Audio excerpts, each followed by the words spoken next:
Alright, there we go. Hello, everybody. My name is Harry Rice. I review games for the Montreal Canadiens. And tonight, we had a game. We played the New York Islanders, and...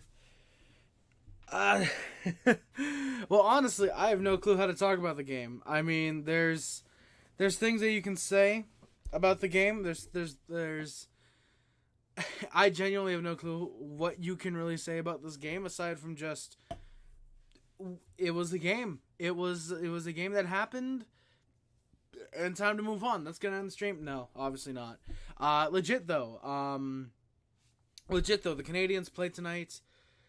We were at home. It was Patrick Waugh's return to the Bell Center. Of course, we're gonna get into all that in a second. Surprisingly, nobody in the chat for me to talk to right away. So what we're gonna do is, we're gonna get right into it. So for anyone who is new here, how we do this is we go through the lines for both teams. We go through the game summary, review, analysis, if you will.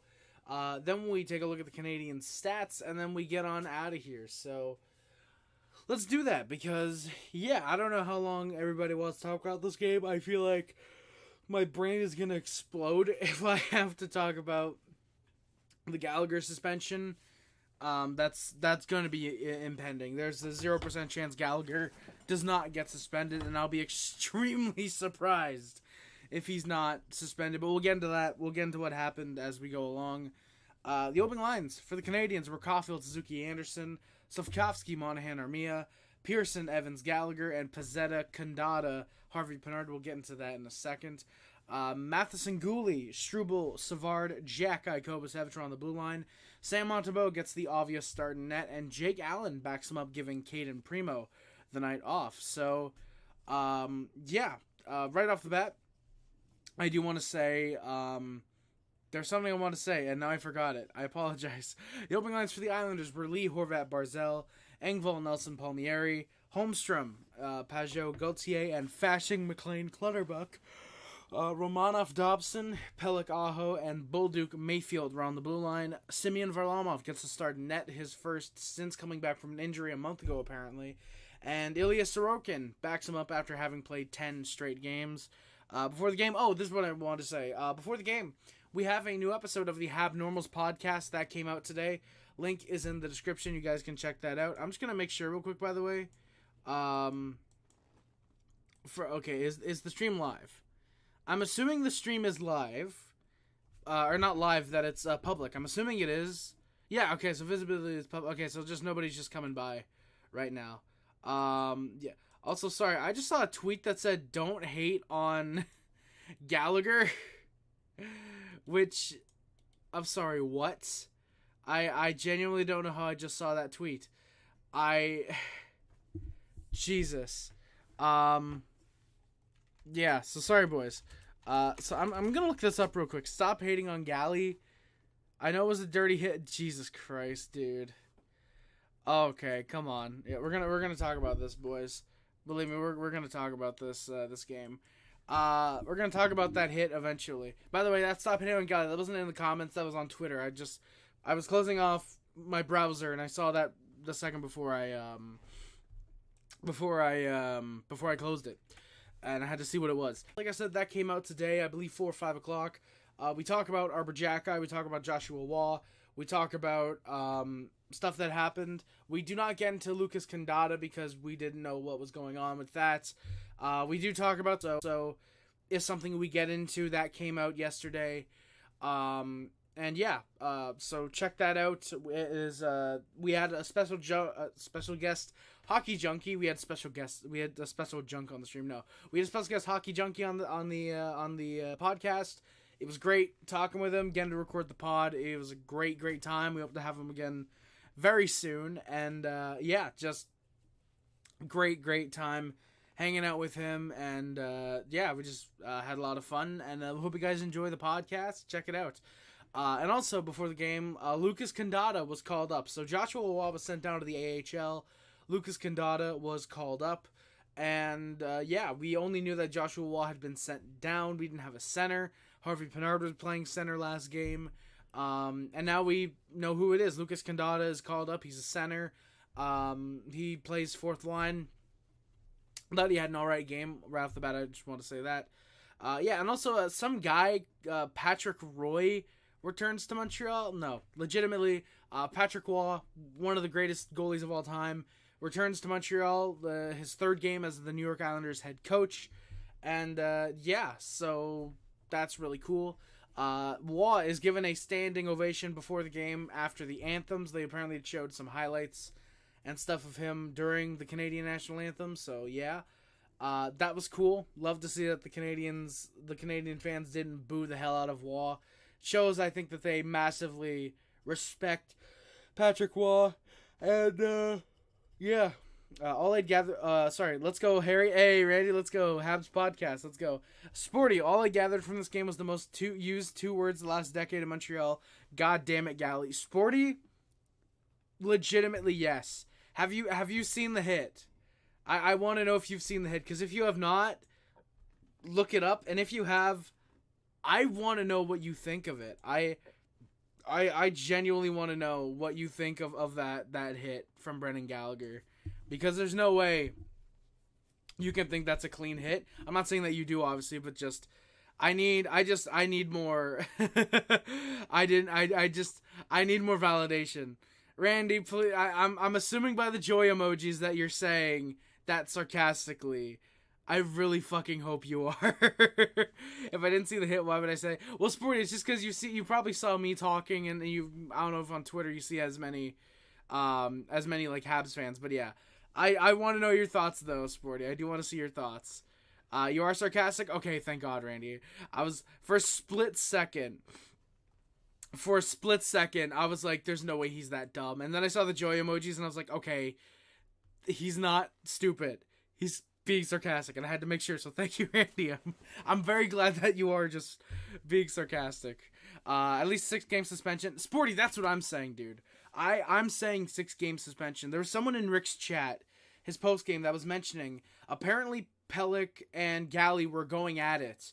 They were like kind of like just shoulder hitting each other against the boards in an earlier play on that same shift. If that is legit, I have to say that goes up. Galley's never been suspended, but he's probably been fined. He has the reputation. He's clearly known as a dirty player around the NHL. He's a very gritty kind of player. And yeah, Sporty, I couldn't agree more. At least 6 games. I honestly think it should be 10 plus. That is just, like you said, a brain dead cheap shot to the head with the elbow. That is completely gutless. The fact that Gallagher then just after the hit just slides against the boards, fucking. I actually have to really criticize Jake Evans and I think it was Michael Pezzetta. They immediately come in to defend Brendan Gallagher, defriend him. That would have been nice, but they immediately come in. I don't get why. I think you should have let the Islanders have a fucking minute with him. All 5 of them with Brendan Gallagher.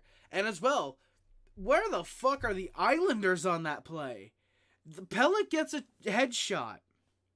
Pelech gets a headshot. And the Islanders, when they see Brendan Gallagher, because that's the one, they're not defending Pelech. They don't come in and immediately start trying to fucking punch at him. What do? They go over just light shoves against Evans and whatever. They are clearly not trying to defend their player. That isn't, we have to come over and show some fight. It's like, that is not what I know.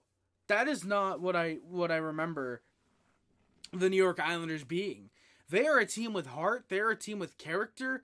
They are a team that will defend one another. Where the fuck was that on this play? Where the hell was that? Genuinely. I saw that happen. As soon as the headshot happens, I immediately said, get out of there, Evans. Pezzetta, get out of there. Let them handle Galley. And fuck. They probably could have.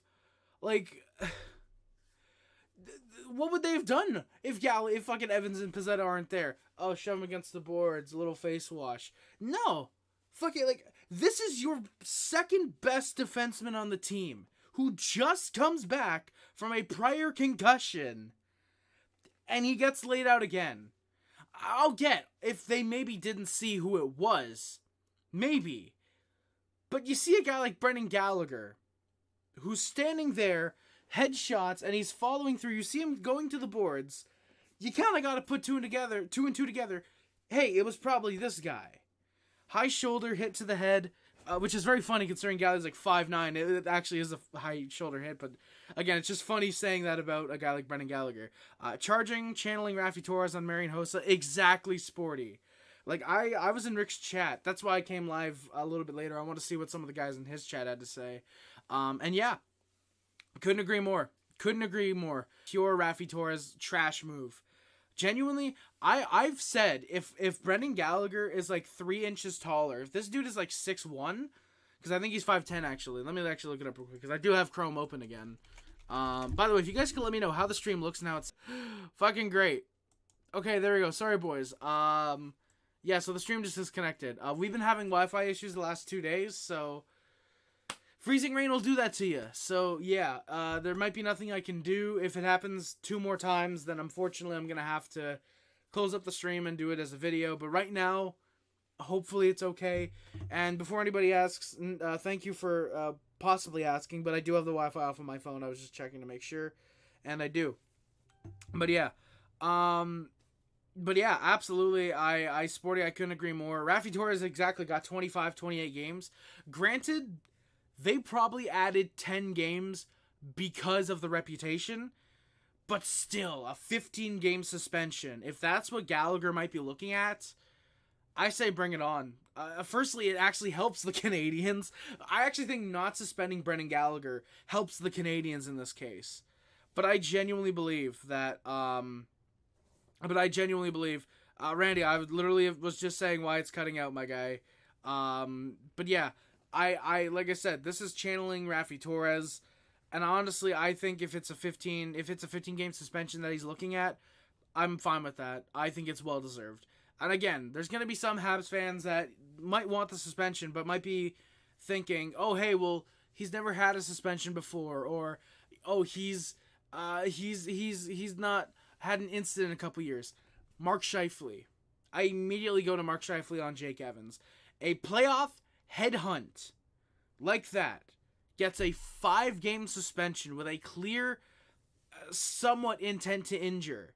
Gets a 5-game suspension in the playoffs with a sort of intent to injure.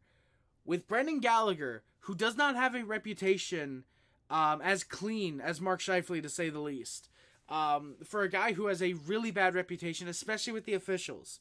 For a guy who has clear intent to injure, leans into the head with the elbow and with the shoulder, you gotta think this has to get more than 5 games. If Scheifele got, or he might have gotten 4 games, but still around that area, this has to be more than 5 games. At the bare minimum, 8. I want at least 8 games. Throw the fucking book at Brendan Gallagher for all I care. Give him a fucking 20-game suspension. Alright?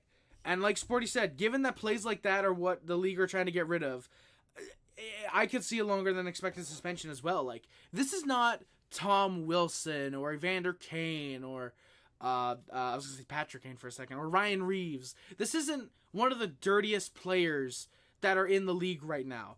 This is Brendan Gallagher, who, well, yes, he doesn't throw headshots often.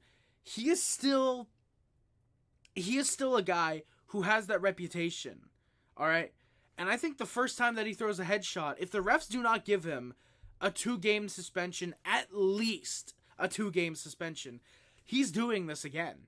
If they just take him out for 1 game, say the game against Pittsburgh, oh, well, he's suspended there. It's basically an extended break anyways. So give him that extra, just a 1 game. Something like that.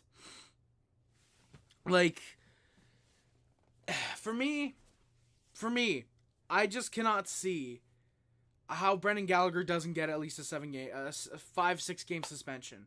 He has to. Like Sporty said, the league is trying to get rid of plays like this. You have to make a fucking example out of a guy like Brendan Gallagher. You have to look at what Brendan Gallagher did. You have to look at what he did and think, we want that out of the game. Make a fucking example. Give him that 20-game suspension. And then of course, because if it happens, if it's a 20-game suspension for the example, there's going to be some stupid Habs fans on Twitter thinking, hey, this is anti-Habs bias clearly. The hit wasn't that bad. Why does Galley get suspended, but Jacob Trouba doesn't? This is clearly... Some of the Trouba hits are questionable. You have to say that. Some of them are questionable. This is not at all. This is not at all questionable. Pelech is not even looking at the play. He's looking for the puck. He's leaned over. Alright? And Galley, again, leans in with the fucking elbow and the shoulder. It's a clear charge. There, like Sporty says, it was clearly deliberate. You need to take that into question if you're the Department of Player Safety. This is one time where I want the department to fucking throw the book. And it's not just because it's Brendan Gallagher, but because of, again, the context and how it was deliberate. We have not seen a hit this bad, in my opinion, since Tom Wilson on Oscar Sundqvist. In the preseason, I think it was 2018. We have not seen one that fucking bad up until tonight. Now, thankfully, Adam Pelech got up on his own. He skated very slowly off the ice, but he was able to get up on his own. That is good. That should not negate the fact that Brendan Gallagher tried to fucking injure him. That should not negate that fact. You know? And it sucks. Because if Adam Pelech stays down, he's got a major concussion and he's out the rest of the year most likely. Galley probably gets that 40 game suspension. Because he got up and slowly walked off the ice, it's probably going to be 2 games. When it should not be. It should be fucking at least 6. It genuinely should be at least 6 games. This is an absolutely disgusting play by a guy like Brendan Gallagher, who has a tendency, not only of these kind of dirty plays, he's a very grindy player, he's a very get in your face and not back it up type of player, and he has zero respect from me. He has lost my respect over the last five years at least. Since I became a Habs fan, I've not respected Brendan Gallagher for more than 2 years, I think. You know? And so, it absolutely needs to set an example. I want the NHLPA to suspend Brendan Gallagher as long as they feel, as long as they need to. I think what they should do, take the suspension you're going to give Brendan Gallagher, calculate how many games it is, and then multiply that by 2. If you want to give him 20, give the motherfucker 40 games. Take him out for the remainder of the goddamn season. Alright? And I think that actually rolls over into next. He's been put on a shirt. I swear to God, Aho, and Mayfield will put me in a suicidal rage. Oh God, Sons, I'm sorry to hear that, my guy. Hey, Sons, yeah, by the way, GG's my guy, for sure. And he would have gotten a BJ and a $20 million dono from me. Hey, well, you know what? Sons, I'm not going to advocate for any players getting hurt or hit, but I'll admit that would have been really funny to hear you tonight talking about that. Son of bitch. Okay, we're back again. We're fucking back again. Hello. Thankfully, it only went out for like 3 seconds that time. So yeah, I apologize. If anybody starts, I'm going to say this now. If anybody starts lagging on the stream, wait like 10, 15 seconds at most. It's probably just reconnecting. We've gotten freezing rain over the last like 3 days. So the cables for the fiber optic are probably a little bit freezy. Again, freezing rain. So if it starts to lag or buffer or anything, just give it a couple seconds. Yeah. But yeah, Sporty, again, I can agree more. If it's an in-person hearing, if it's an in-person hearing, if it's an Tanner Pearson hearing, I'm hoping for 10 plus games. That's what I have to say. He hasn't been a good defender since 2021. Well, Sons, keep in mind, apparently he keeps getting fucking headshotted like this, because this is like his 6th fucking concussion. So, dude, Habs, if fucking Galley only gets fined, I'm gonna have to make a video. Either way, I'm making a video when it comes out, hopefully tomorrow. Well, actually, no, if it's an in-person hearing, I think it would be announced for tomorrow and then only put out Saturday, I think. So, yeah. But yeah, either way, I'll do a video on the suspension. I'm hoping it comes out tomorrow and not Saturday, because that's going to be a little bit of a busy day with the game and all. So, yeah. But yeah, if Galley only gets fined, dude, I'm going to fucking rant on the NHLPA, or the NHL Department of Player Safety. I'm going to fucking rant on them for sure. Freezing rain is the Islanders of precipitation. It's not exciting enough to be snow or bad enough to be dude, exactly, Sons. It's like, really, like, it's just enough to fuck up your day. It's not enough to be really all that important, but it's enough to give you a bad day, really. That's both meant to piss you off and also is legitimately true about freezing rain. It really is just there to piss you off. Islanders should trade for Savard. He can actually play defense. Suns, give us a first-round pick, and he's all yours. Watch the replay. He is literally exactly Sporty. They showed the replay like 7 times. Like, watch the replay. He's staring down Pelech before he lifts his elbow. Like, I don't think Pelech was the one that had the puck before the play happens. But you can see him. He's leaning over. He's, like, waiting for the puck. Or, as you do it like this. There's, like, a good... By the way, yes, I'm wearing boxers. I'm wearing shorts. It's just they keep riding up because they're very loose-fitting shorts. So, these are not boxers. These are shorts. I was going to show you the string, but I realized this is one of the ones where the string's on the inside, not the outside. So I can't just, like, dangle them around. Here's my string. But no, these are shorts, again. But yeah, he's leaning over. He's, like, looking at the puck. And there's a good 2 to 3 seconds. And then Galley lifts the fucking elbow into the head. It's a fucking scumbag move. Absolutely. And what's really telling to me is you go on Twitter. And I know people are immediately going to be, ugh. But seriously, you go on Twitter. There is nobody defending this Brendan Gallagher hit. Usually, and I forget who it was who said this, but I responded to someone on Twitter with like, exactly, this is very telling. But nobody is defending this hit. Gallagher has been a fan favorite since he's joined the Canadiens, and there is nobody defending this hit whatsoever. That shows how much he fucked up, in my opinion. That absolutely shows to me. Who's going to beat up Galley the next time the Isles and Habs play? I would say Alex Romanoff, but apparently he prefers to just... he prefers to receive punches from Yaroslav instead. I would say Matt Martin, but was he even in the lineup tonight? I actually don't remember. No, he wasn't. Maybe Cal Clutterbuck. But again, I don't know if we play again this season, though. That's the only thing. Harry's wearing boxers, don't fool me. I am wearing boxers, Sons. I'm not going to show them off because, yeah. I don't think we play the Islanders again this season. No, we do. Holy shit, boys. April 11th might get fucking bad. April 11th. Yeah, dude. Oh, Matt Martin was sick? Oh, okay, so he probably would have played then. I'm assuming that's why Kyle McLean was in the lineup then, Sons? Or was that why Clutterbuck came in? That'd be really funny if it was that was the reason. Honestly, like, if the Isles are, like, comfortable... If they're, like, in a playoff spot by, like, 5 points and they cannot miss by April 11th, I don't think it's going to be a fight night 2. But, dude, I'm just saying April 11th could get fucking nasty.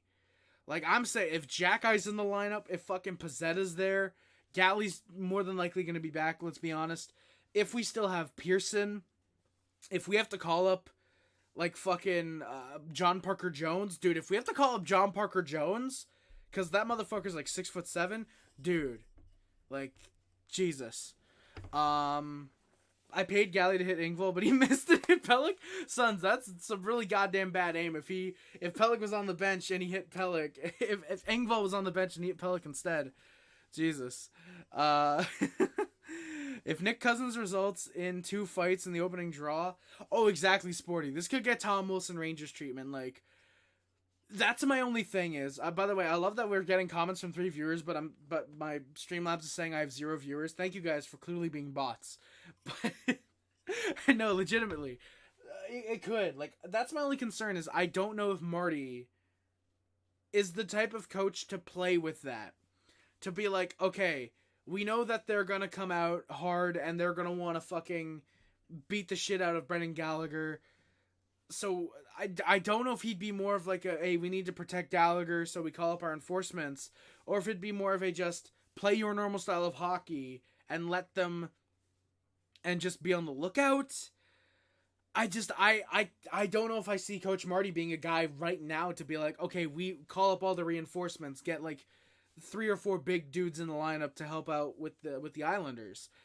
I don't know if I see that being the case. Well, now obviously Marty, you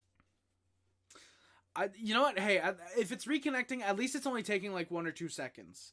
I will take that. At least it's only taking a couple seconds, and it's not 10 to 15 guys. But yeah, like I said, like I'd love to see Gallagher get the shit beaten out of him by Kyle Clutterbuck. I'd love to see like Jack-Eye and Matt Martin have a fight. I'd love to see like some Struble, and I'm looking at the current lineup, some like Struble and Romanov type shit. Like I would love to see that type of stuff personally. I don't know if that's gonna happen really. And then like Pizzetta could probably like, I don't know, maybe Julian Gauthier. I don't know. Like I'm looking at this team right now. It's like Matt Martin, Cal Clutterbuck, Romanov, and like maybe Scott Mayfield can fight. Like that's really kind of it for the Islanders. I don't know if they have any like what's his name? Like Trevor Gillies. I don't know if they have anybody that's like him in the AHL. I know the Canadiens are gonna have John Parker Jones, who Islanders fans, I'm just warning you guys, if April 11th we call up John Parker Jones, he's headshotting everybody in sight. That's all I'm going to worry about. Oh, fucking Riley McKay. That would be the dude we're calling up. If we need someone to fucking try and take on the Islanders, it would have to be like fucking Riley McKay, because that dude is a legit enforcer. Well, not like a good enforcer. He's an AHL enforcer. But that it would have to be like a Riley McKay, call up John Parker Jones. Like, this game could legitimately get into Fight Night 2 territory. And honestly, I'd love that. Like, as long as they're not trying to headshot Caulfield, Suzuki, Slavkovsky. Newhook is probably going to be back by then. I mean, unless we end up scratching those guys. I can't see that happening, though. But, like, if those guys play, as long as they're not trying to headshot our star players, being jealous that the Canadiens have actual star players and aren't the Islanders, but yeah, then I'll be fine with that. But if they are, then yeah, we're obviously gonna have a problem with fucking Fight Night 2 if that happens. Hey, Mad Mike, how's it going, my good sir? Sorry I'm late. I was binge watching Recess. Hey, no problem, my guy. We won't be. We're fucked. Well, you know what, Sons? Ilya Sorokin has a backup who allows 4 goals a game. He'll probably be getting the next 25 games, let's be honest. But yeah, St. Louis is not the type of coach to pull those type. Well, Mad Mike, it's to defend his team. I feel like he could, but I don't know. Imagine if my Savard trade happens, he'll just be sitting there like, yeah, during fighting, he's like, I used to play for these guys. I don't want to fight any of them. Goes to John Parker Jones, looks up at him. I wasn't... You aren't with the Canadiens. I'm going to fight you because I have no emotional attachment to you whatsoever. But yeah. Gallagher's getting suspended. Darkness 100%. Yes, he is, absolutely. Marty's the type to go and beat them offensively and says, exactly, Sporty. Like, he's the type of guy that's like, look, it's going to hurt. Like, tonight's going to hurt. You know, this is going to suck. But go out there and play offense. They are not going to want that. Go out and play offense. He's that type of guy to motivate the team. Look, you're going to take some hard shots tonight. We'll let Jackeye, Pizzetta, probably Gallagher's going to have to fight April 11th. You know, Struble, let these guys deal with physicality. Just go out and play your game, you know? I think. Though I don't... In a way, part of me does feel like if we start Gallagher and Clutterbuck, for example, if they get started, I don't know. I genuinely think... I genuinely believe that there could be a way that the NHL looks at April 11th and they send a representative. Like, I don't know if Bettman maybe is in the building, but there could be something there where it's like, hey, make sure no shit goes on tonight. They could honestly do that, and I honestly I'd hate that because I think that we need that like get that one last big fight night game, have it be with the league's most respected team and a team that needs publicity like the New York Islanders. Get that, and yeah. What's this about Sporty just said, yeah, a Torres level cheap shot, Mad Mike, you can look it up on Twitter. Literally just look up Brendan Gallagher and go to media and you'll see probably like 8 fucking angles of the goddamn hit. It's everywhere right now. Harry, question, how long do you think the Gallagher suspension will be if he gets suspended? When he gets suspended, I should say, Darkness. I answered this over the last like 20 minutes, but just to quickly recap, I want 6+, I'm hoping for 10+, and I expect 20+, as we mentioned earlier, because the NHL's trying to get these types of hits out of the game, and they might want to make an example out of Brendan Gallagher. Shout out Sporty for bringing that up. What do you mean we don't have star players? Thank you, Suds. Well, like you said, Ilya Sorokin is broken, so, like, that's your really only star player. And to note, if both backup tendies start, there will definitely be anticipated. Sporty, if we get... Firstly, if Jake Allen is still in the fucking Canadiens organization after the deadline, I'm blowing a gasket. But if fucking Caden Primo and Simeon Varlamov start, dude, that's gonna be crazy. Zizekas can fight too. He can also Suds, Jesus. Well, we know Varlamov can fight. We do know Varlamov can fight. He just likes to fight women, not men. Oh God, the like 2 Islanders fans that are coming in here that are new, they're gonna be like, yeah, I'm not watching this guy no more. To which I respond, it's a little bit of playful hate. Or Sporty, sorry. Randy, me too, dude. I saw Sporty Compton. I said his name immediately, sorry. But yeah, I'm surprised we held up as well. Obviously, we're going to get into the game in a couple. Absolutely, I just see your second one. Hi. On my phone. Or on my computer, so yeah. Also, shout out, there's apparently a live on X. Shout out, there's a live on X Gallagher bald surgery. So let me just look up Gallagher. And let me look it up. I don't know if you saw it on Twitter or if you saw it on like TV. Bob's. By the way, Bob's, how's it going, my good sir? Thank you for coming by. All right, I'm looking. Oh, fuck. Wow. Yeah, Gallagher leaves his feet. I don't know how else to say that. Brendan Gallagher leaves his fucking feet. Brendan Gallagher leaves his feet, and yeah, there's absolutely, that has to be 10 plus games. I did see that, Randy. Monty didn't even get the first star. The stars were fucking Suzuki, Monahan, and Noah Dobson for some reason. Montembeault deserved a star at least. You probably could have gotten rid of Noah Dobson. He has three assist nights basically every game at this point. It's like, impress me. At this point, a 3 fucking assist game for Adam Pelech, for Noah Dobson isn't even impressive. It's like, yeah, you can take him out of the 3 stars easily. But yeah, Bob, congrats. Good job on finding that dude. I didn't even see it. Yeah. So yeah, what do we have? We have a charge. We have a hit to the head. We have leaving the feet. We have fucking intent to injure. This is building up. This is building up to be a huge fucking suspension for Brendan Gallagher. This should be. Varley versus Monty goalie fight? Dude. Sons, if that happens, mwah, that would be fucking great. Dude, Sporty, I can't see there being another cheap shot. The only type of thing I could see, maybe a cheap shot on Gallagher, but I don't know if the Islanders would have that amount of dirtiness to go for like a Caulfield or a Suzuki or a Slav or something like that. I feel like it would be like a guy like a Pezzetta or a Harvey Pinard that they would go after. I can't see it being like a big star player just because they know how much shit that would get the team and the player into. I don't know. I don't know if I could see it happening. But if it does though, Sporty, if it were to happen, if it does happen, dude, especially if it happens in like the first period, that game is breaking down. I'm sorry, but we will legitimately look at a fight night round 2. We are definitely looking at fight night in Montreal, because I think the game is in Montreal. If it's dude, either barn it's in is gonna be fucking raucous that night. If it's in Long Island, they're gonna be booing the fuck out of Brendan Gallagher. If it's in the Bell Center, they are going to be booing the fuck out of Brendan Gallagher. It's on Long Island? Okay. Then yeah, dude, they're going to be booing the fuck out of Brendan Gallagher. Which means I really hope the Canadiens end up winning 7-3 or something like that. Yeah, dude. If there's a cheap shot, dude, it's breaking down. We're talking like Fight Night 2011. There's like 5 players on the ice, maybe 1 player on the bench. I think you get into that level of territory if there's a cheap shot in the April 11th. That's not only a hit to the... I'm going to start that over again. That's not only a hit to the head, it's a blindside hit, and that was contact that could be avoided. Darkness, I think it should be a lengthy suspension. It should absolutely set an example for the NHL, in my opinion. I believe so. Man Mike, yep, he left his feet while making the hit. That's what I saw on the Sportsnet website watching the replay.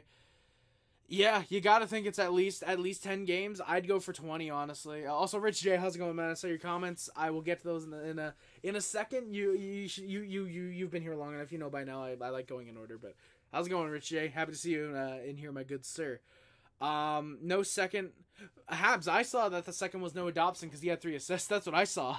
It also doesn't help the Islanders' power play following Galley's hit for the first 4 minutes was the most autistic shit I've ever seen. Holy shit. It was the most autistic power play I've ever seen. Holy shit. Suns, yeah, dude. Like, I took note of that in my notes. For the first, like, minute and a half, I was like, Islanders are doing nothing on this power play. Like, that's a legit note I took. And the Habs power play is horrible sometimes, where it's just passing. This, it was like, okay, pass to Dobson, up to Barzal, back to Dobson, pass over to whoever the right D guy was. I wasn't paying too much attention to that, unfortunately. Back to Dobson, Barzal, Dobson. It was like, what the you guys just took a headshot to, like, your third best defenseman. Show a bit of fucking emotion. And it's like, they did not whatsoever, the Islanders, at least on that power play. And I get, okay, well, you don't want to do something irrational, give a cheap shot in return, you don't want to do something like that. But at least some emotion, dude. Like, fucking Christ. Would you really hate it, though, if we cheap shot Gallagher? I mean, not really, Suns, but still, it's just like, he's on my team. Like, as much as I want Gallagher's career to end as soon as it can, I don't know if I want to be on a cheap shot. I feel like I'd rather be an off-season, oh, my hand hurts, I gotta retire, type of thing. Harry, I think Gallagher got 3 to 4 games. It could be 5+. The two things we need to keep in mind is that I don't think there was intent to injure, and I don't think... Bob's, definitely, he's never been suspended before. I think there is clearly intent to injure, though. There's like 3 seconds beforehand where Brendan Gallagher has the look at Adam Pelech. Pelech is not looking whatsoever. He's looking at the play that's going on. He leaves his feet. It's a clear charge. Again, I think there's intent to injure. There's an elbow as well. He raises the elbow into the head. To me, I think there was. He stuck at his elbow. Exactly, Darkness. Sorry, Suns. I keep messing up. I'm sorry. That time was legitimately unintentional, if I did say in Long Island. He did leave his feet, but I still don't think there was intent. That hit to the head was terrible, and thankfully it looks like... It definitely does look like it, Bob's, but I just... I would still definitely say that there should be intent to injure, in my honest opinion. I definitely think there should be. Order your Ingvald teas at... Order teas. I like that I snap, and as soon as I do, the stream reconnects. So yeah, I apologize to anybody who's experiencing problems. You know, I'm actually going to put this on... I'm going to put this on stream. What was this again? Oh, yeah, that was the future Habs lines. Okay, sorry, boys. I'm going to put this on the stream just because we have 13 viewers right now, and this is the most we've had in a long time. I'm going to put this on the stream. If stream lags, it's due to freezing rain. Please refresh stream if it happens. All right, there we go. Fuck. Damn it. Okay, so yeah, boys, I apologize. Let me know if you guys can see this now, if it looks good at all. I'm assuming you guys can be able to read it. Oh, yeah, absolutely. If stream lags, it's due to freezing rain. Please refresh stream. All right, perfect. So, yeah. If anybody is wondering what's going on with the stream, why it might be reconnecting or anything like that, right here, it's due to freezing rain, so I'm going to keep that up. So, yeah, so I just realized I probably should do that. This is like the 8th time it's done that. So, yeah. I'm very happy. I'm very lucky, by the way. Knock on wood. It does immediately reconnect. And it's not like, wait 10 seconds and then the stream just completely disconnects. I'm glad that that's the case. But yeah, Bobs, I'm absolutely happy that Adam Pelech looks like he should be okay. But I don't think that should be taken in consideration with the fact that that Gallagher still delivers the headshot and an elbow, and I think that absolutely it should lead to a big suspension. Oh, Rich J, yeah, you were at the game. Bell Center was rocking. Oh, absolutely. I can imagine it, dude. Like, legitimately, like, I can imagine that the Bell Center was fucking rocking from the stuff with the anthems and Patrick Waugh at the beginning of the game, them cheering them, and of course at the end of the game, the crowd was acting like we're up 4-3 with Game 7 of like the Eastern Conference Finals on the line right here. Or in 2021's case, the Stanley Cup Finals, where of course the Canadiens, it wouldn't have been 7. This would have been the final score for Game 5 with the Canadiens winning 4-1 the series. But no, legitimately, like it's like this is Game 7 of the Eastern Conference Finals, and we need to hold on. That's how loud the Bell Center was tonight. It sounded like it was rocking, Rich. I hope you had a great time at the game, by the way. Every single hit that could be considered dirty in the category, that hit that should be 20+. Exactly, Darkness. Every hit that I've seen that is similar to that one has gotten 20+ games. This one deserves it, in my honest opinion. Absolutely. Harry checked his squad. I just did. There we go. Randy, again, thank you for sending me that. I appreciate that. Yeah, dude, Noah Dobson, dude. The fact that this guy is not going to the All-Star game, what a fucking joke the All-Star game is. Noah Dobson is third in defenseman points this year, and he's not going to the All-Star game. And yet they picked fucking, what was it, Brock Nelson for the Islanders again, or Matt Barzal? Noah Dobson was right there. NHL, what are you doing? Come on. Bro, if we play like how we did in the final minute of the 100% Suns, like, Montembeault would have stood you guys up for 5 goals. Like, he would have stood on his fucking head for those 4 minutes. It sucks that David Savard was so tired on that third power play goal, actually, because the Islanders could only score on the power play tonight. It's not digging them. Literally, all 3 other goals came on the power play. That third power play goal that they scored, that Savard was so fucking tired that on the rebound of that Montembeault shot, he wasn't able to clear it. It was Nelson that put down low. Oh, thank you. But yeah, it was like fucking, Dobson to Nelson, Nelson to Dobson, Dobson to Barzal. It was like a 3-way passing lane. It was like a 3-way passing lane, and that was it. That was how they were passing for a good, 2 minutes on that power play. Genuinely hilarious.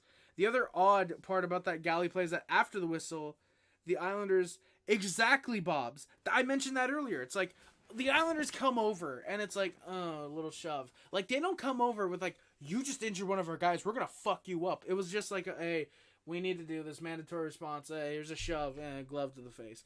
They did not put up any fight whatsoever. Here's the thing, it's not even because, they know Galley isn't a cheap shot artist, because you'll see, Yurosavkovsky, I'm pretty sure last year, when he got suspended for that cross-check, guys immediately went over to him. They immediately went over to him and started fucking going after him, you know? I don't think this is because they know Galley isn't a cheap shot artist, because I don't think that matters whatsoever. I think it's just that at that point, the Islanders just did not have heart at that moment. For some reason, I think they had no... I don't know if they just didn't have any idea who it was, because they were trying to go up ice, I think. I don't know if they had any idea if it was Gallagher. They didn't see the hit. I don't know what happened, but it's just it's fucking strange, for sure, Bobs. It actually absolutely is.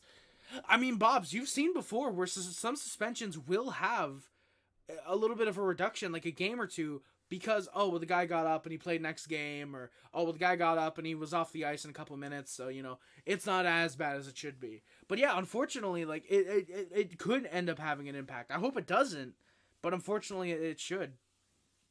Or unfortunately, it might, I should say. Engvall should have gotten the first start and have that beauty of a saucer pass to Monahan for the game-winning goal. Oh, absolutely, Suns, dude. Dude, Engvall played great for the Canadiens tonight. I don't know what the Islanders fans are mad about, but he plays great for the Canadiens. I think part of the emotion in the ring can be attributed to Patty Waugh. Oh, absolutely, Bob. Absolutely. When you have a legend of Habs hockey like that is if Guy Lafleur in the early 2000s, if he suddenly came back to coach the Colorado Avalanche and they visited town, that Bell Center is going off like it's Game 7 of the Cup Finals. It's like boom, you get that level of not intensity, but you get that level of emotion, holy shit, oh my god, you're the Habs legend. You absolutely part of the emotion was due to Patrick Waugh being back. Absolutely has to be attributed to that. I think most of it has to be attributed to that. If this is just an Islanders Habs game, a lot of there's still probably a good amount of emotion if this game ends. If this game is the exact same, just Patrick Waugh's not behind the bench, I think you still get a good bit of emotion, especially in those last couple minutes after the Galley headshot and that final minute where the Islanders are trying to tie it up. They hit the post, blah blah blah. Not to spoil, we'll get into that. And by the way, yeah, there was a game, not just it wasn't just the teams went out to play. There was a headshot and that was the end of the game. No, that was not what happened. We did actually have a hockey game. We will get to in a bit, but yeah, I think there still would have been a good bit of emotion, but that crowd was probably twice as loud as it would have been because Patrick was in the house, which they were still really loud tonight. Holy shit. What do you mean? I love that. If Savard didn't exist, it's 4-4. Well, then it's 5-4 Canadiens in overtime, probably. Sucks a good game had to be overlooked because of that one play. Darkness, I agree, and the fact that play almost cost the Canadiens, it actually technically you could say it did, because the Islanders ended up tying it up on that 5-minute power play. Brendan Gallagher almost cost us another fucking game. There was that game against Detroit. There was those 2 games in a row. One of them was Detroit, where he went to lift the guy's stick, he got him in the face. Double minor ends up costing us that game. And then there was either the game before or the game after, I forget which one it was, where he had another late penalty that fucking cost the Canadiens. Brendan Gallagher is not good this year. And I'm very surprised that there are people like Rick from Talking Habs, and I'll admit, I should have spoken up about this. We did the Have Normals podcast, and there was a part where we mentioned Gallagher, and he was really singing Gallagher's praises, and I'm not going to spoil what part it was, because what the fuck you guys think I'm going to do? But no, legitimately, there was a part where you mentioned it, and I really wanted to come out and say my criticisms of Gallagher, but I decided not to. I was just, whatever, it's fine, Rick thinks how he thinks, I think how I think, but there are guys who are more like, that are more than Rick, because Rick will admit when Gally has a bad game, or like tonight, he flat out admitted that Gally should be suspended. That was a horrible hit. He flat out admitted that. But there are guys who will probably be like, oh yeah, it's a bad hit, maybe not suspension worthy, but it's a bad hit, who fucking, like you said, Randy, will dick ride the fuck out of Brendan Gallagher for like no reason, and I genuinely have no clue why. Like, okay, he brings heart. He brings heart to the team. What does he bring on the ice? What is he good at on the ice at this point? Standing in front of the net and tipping shots home. And even that, he's half decent at. He's only half decent at that now, because his fucking hand is basically dust at this point. So it's like, nah. It's like, yeah. So yeah, I almost started typing that Gally wasn't a dirty player, but changed it to not a cheap shot artist. Gally can be a little greasy, especially when he goes to the net, not march on dirty. Exactly, Bob's. Like, there's been times where we've seen, like, Gally will cross-check a guy in front of the net. A lot of the time he'll get called for, and I'll be what? That's one thing I've never gotten, not just with Gally, but anybody. When like, they're in front of the net, clear cross-check, guy goes down and they get called. Why they immediately go, I didn't do nothing. Like, you fucking cross-check the dude. Go to the box. Shut the fuck up. Or go to the back if you get called for a 5-minute major. That's genuinely why in the fucking Andrew Kopp stuff with Detroit and Ottawa, that was really fucking funny. Why I think it wasn't Artem Zub, because the Senators... it was the Dylan Larkin stuff in Detroit. Okay, so it was Artem Zub who cross-checks Dylan Larkin. No, Matthew Joseph cross-checks Dylan Larkin. And then Artem Zub ate a cross-check from Andrew Kopp, I think it was. Why Andrew Kopp gets ejected. I'm pretty sure he got ejected. And he immediately goes, what did I do? You fucking cross-checked Artem Zub in the face, which firstly, thank you for that. All Ottawa Senators should eat at least one of those a game. But secondly, he didn't even do the fucking hit. He wasn't even the one who fucking cheap shot at Dylan Larkin. It's like, genuinely, like, both Sens and Red Wings fans are fucking stupid, but I think it's hilarious.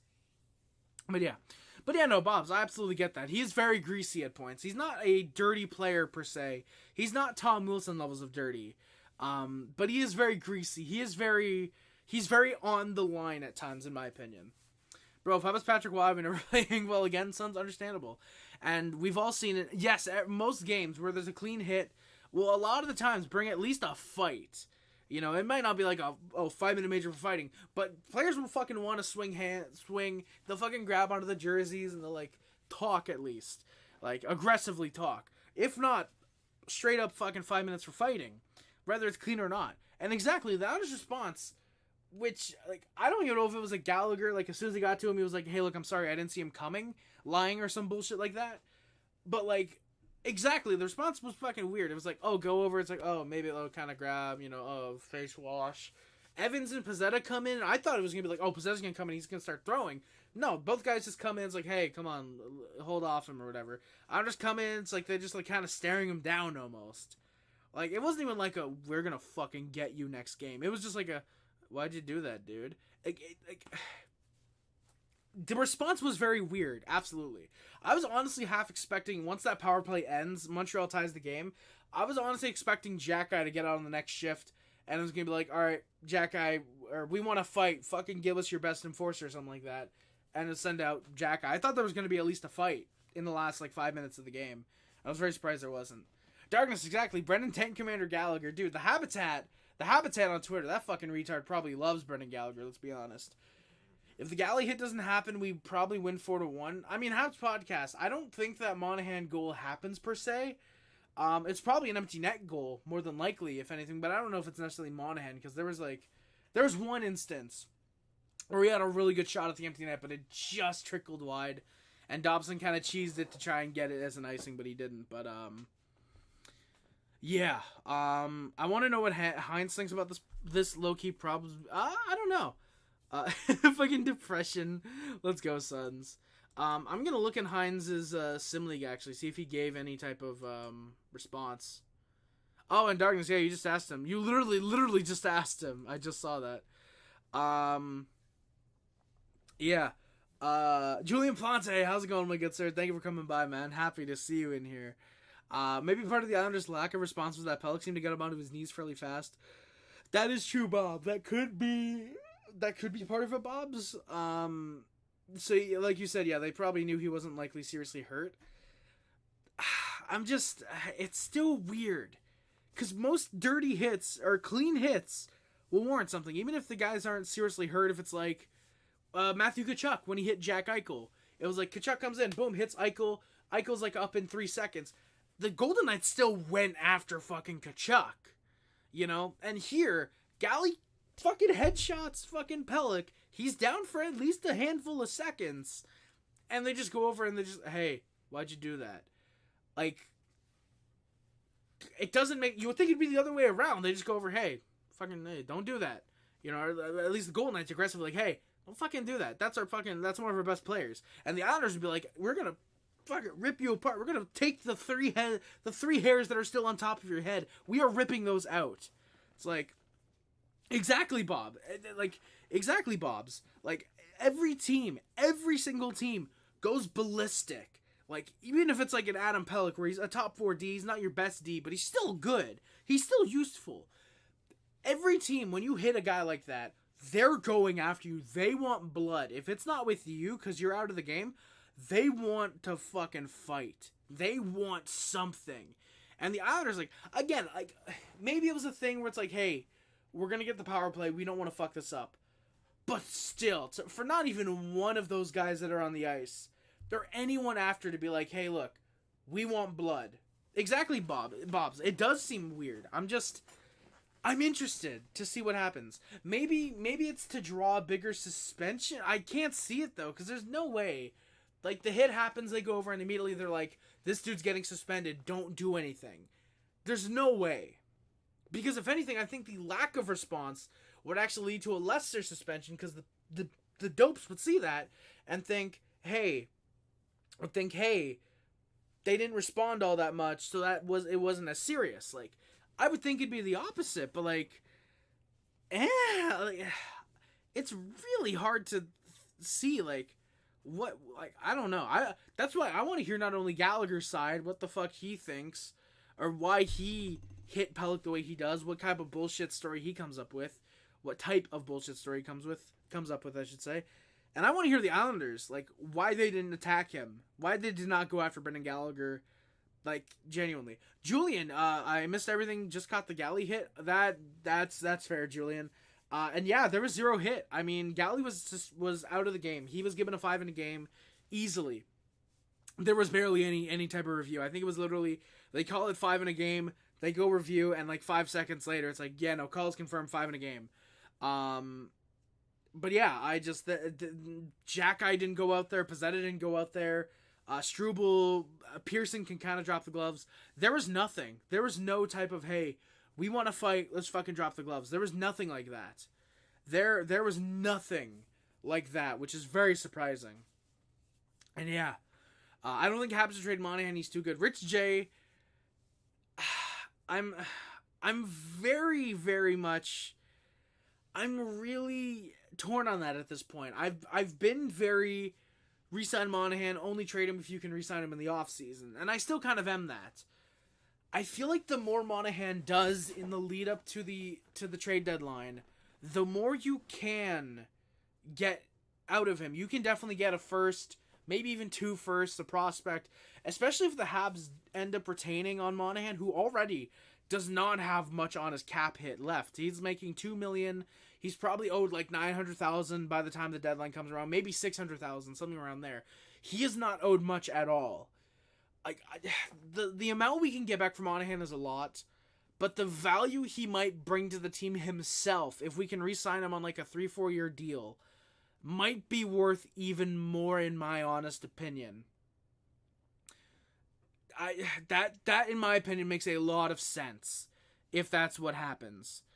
So yeah, like I'm torn. I will completely understand if we do trade Monahan, but personally I am on the re-sign Monahan board. But depending on the return, I might be happy if we deal him out. Not because I hate Monahan. I fucking love Monahan. But I would understand depending on the return. If it's like a second round pick, yeah, no, it was worth it to just re-sign Monahan, keep him. If it's like a first, a good prospect, a solid player in return, or maybe like a guy who's just making a lot of cap and needed to go back the other way, if it's something like that, I could maybe understand. I don't know, like, there's the Monahan for Huberdeau, a first, and Dustin Wolf. Make it happen, Montreal. I'm your best GM in franchise history. At least that's what the Twitter DMs, the Twitter retards would be saying. The Twittards, if you will. That's what they'd be saying. Player safety is going to suck Galley off and give him a 3-game suspension. Habs, I don't think the player safety know what it means to suck Galley off. But, yeah. I don't know, honestly. I would, again, I want to see a 6+ game suspension at minimum. 6, like the amount of viewers that we have right now, ironically. At least according to Streamlabs, that's what it's telling me. But I want to see at least a 6-game suspension at the very least for Brendan Gallagher. Yeah, Julian, that was my reaction at the end of the game when there was no fights. Just, wow, that didn't get as ugly as I thought it was. The ugliest it got was when the Islanders came back. That's literally it. Remember the accident? Well, I wouldn't say accidental, but I do remember the accidental Perry needed Tavares' head in the playoffs. Exactly, because Perry didn't get the 5-minute major in the game misconduct, there was the obligatory bullshit fight on the next play. Exactly, it was like, hey, look, let's just fight. Perry doesn't even fight back. Corey Perry could probably knock the fuck out of Nick Foligno. I mean, his fucking nose is like this big, so it's like it's fucking just bonk and gushing. But seriously, like, Perry doesn't even fight back because he knows, okay, this is an obligatory fight. Let him fucking punch me a couple times, blah, blah, blah, blah, blah. The Islanders, there's nothing. I don't get it. It's just weird. This game is the game that eliminates us from the playoffs easily if in lieu it's over. Sons, what do you mean? NHL, you want to get these types of... Exactly, Darkness. You give Galley at least 20 games, at the very least. Who was on the ice for the Isles? Because if it was that pussy-ass third line, that makes sense. I wouldn't know, actually. Let me see if I can find the hit again. Because I want to find the Gallagher. Let me just go Gallagher. I'm seeing something about Monahan. Oh, God, what is that?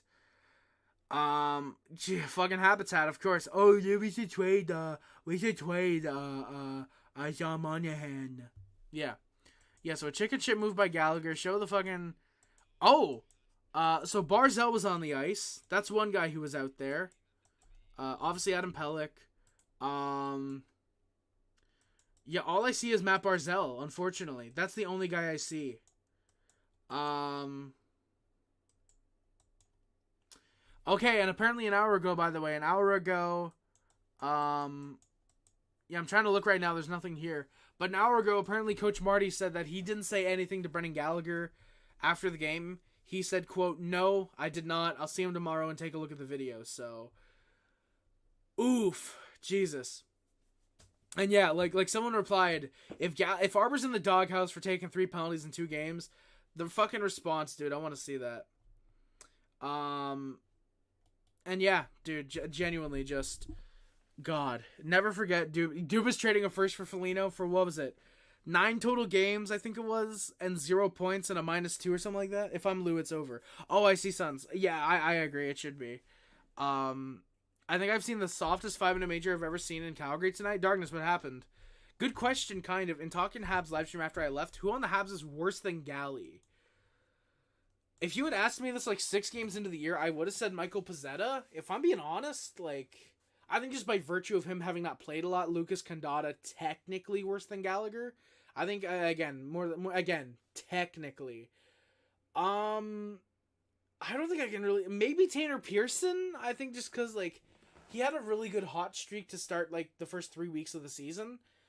I would think I gotta say maybe Pearson. I was gonna say Pizzetta out of habit, but Tanner Pearson's the only guy that I would personally rank as worse than Brendan Gallagher in my opinion. At least in my opinion.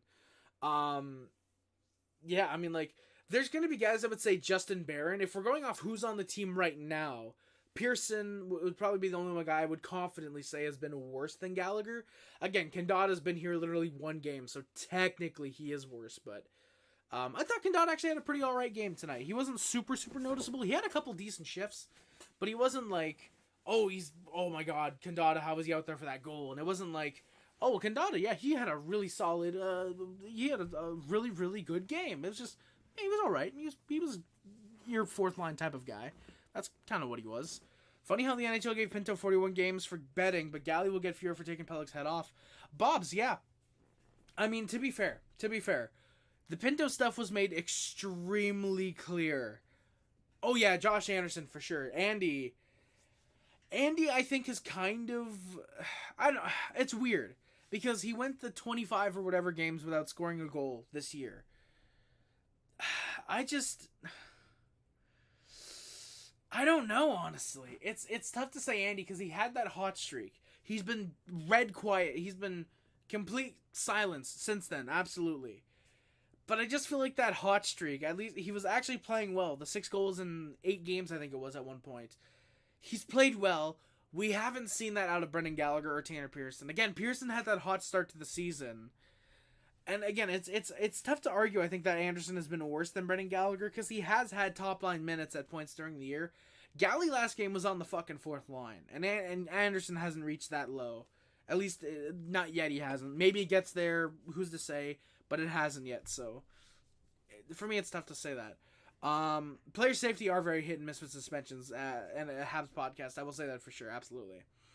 Horvat's the only person who would drop the gloves on the first line. Lea's a shoving pussy and Barzal isn't a fighter. Exactly, Sons, yeah. I don't know if it was the full first line or if it was just in the midst of a line change. I would assume it was the full first line. But yeah, like, Horvat, like you said, he definitely would drop the gloves. I'm very surprised that he didn't come over and be like, hey, look, fuck you, and shove him against the boards a couple times. I really hope someone clips that. Harry Rice in the NHL and then put that clip. But yeah, I agree, Sons. I'm surprised that Horvat didn't go over. I put the hit that result in the major. All right, Darkness, let me look real quick. All right, Harry Rice, suspension or no suspension? Absolutely. Where the fuck am I? Okay, there we go. Here's a closer look on the Roslovic hit on Huberto hit on Roslovic, and naturally it's just a picture. Thank you, Discord, for fucking up like that. I have to actually click on the tweet to see the video. I love here's a look at the Huberto hit on Roslovic. Huberto's just standing there. I love that. Alright, let me see this. I mean, that's definitely a suspension. It's definitely a clear board. He takes several strides. That's definitely 5 in a game. It's tough to say though. Especially here's the thing. For me, having seen Gallagher's play tonight that resulted in the suspension, that is definitely making me look at that and think, yeah, that's not too bad. If that was the only thing that happened tonight and this Gallagher thing doesn't happen, then yeah, I'm probably looking at that and thinking it's worth a couple games. It's Huberto. 2 games, probably. I don't know. It depends. I think it depends on if Boone Jenner got up or not. I think that was... Yeah, exactly, Bob. Probably a good thing that Marty cools down before taking Galley to the woodshed for that hit. Exactly. If he does that tonight, Galley's probably fucking down in Laval tonight. But yeah, no. Like, if if he cools down, like, because you could probably tell. You can tell just from that, no, I didn't say anything. I'm going to talk to him tomorrow. You can tell he is fucking pissed for that. You can tell he's pissed for sure.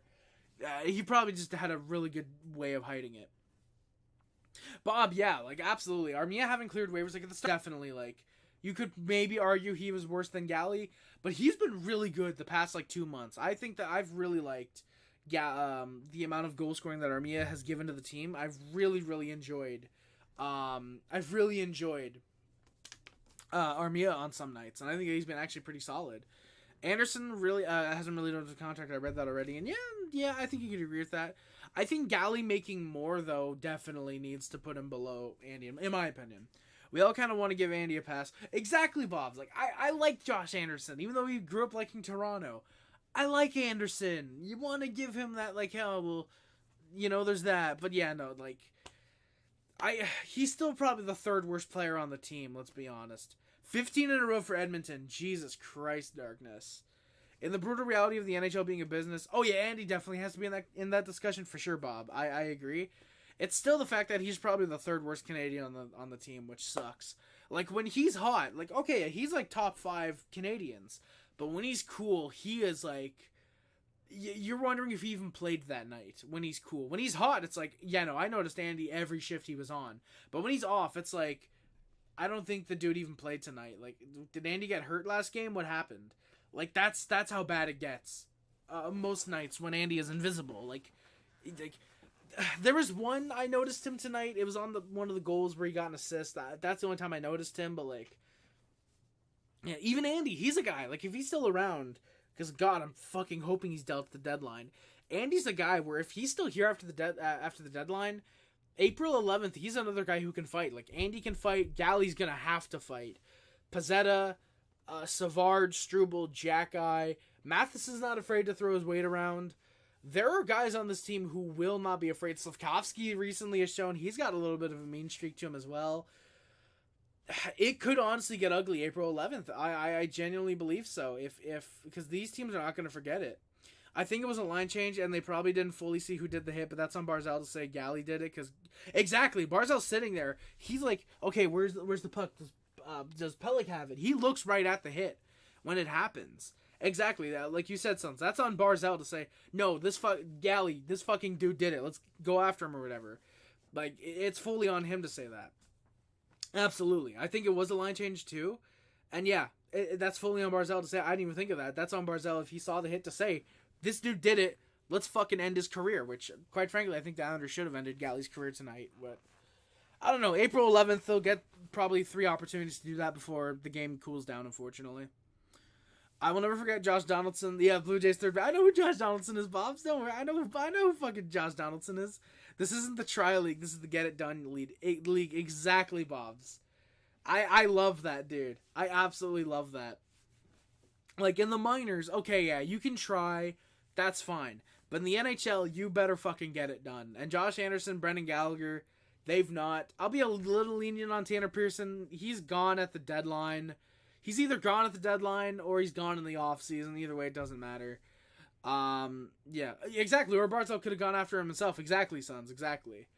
But yeah, I love that. Like, this isn't the try league. This is the get it done league. Bob's, I love that quote. I really, really like that. Son, should we get... No, we should... Yeah, no, we should just talk about that. Rick suggested Pearson too. Yeah, Bob's. Yeah, he did, yeah. He said that in the podcast. He said something about Tanner Pearson as well. Or, did I say Pearson? I know someone said Pearson on the podcast today. It might have been me, honestly. I might have said Pearson, actually. I forget. I might have said Pearson.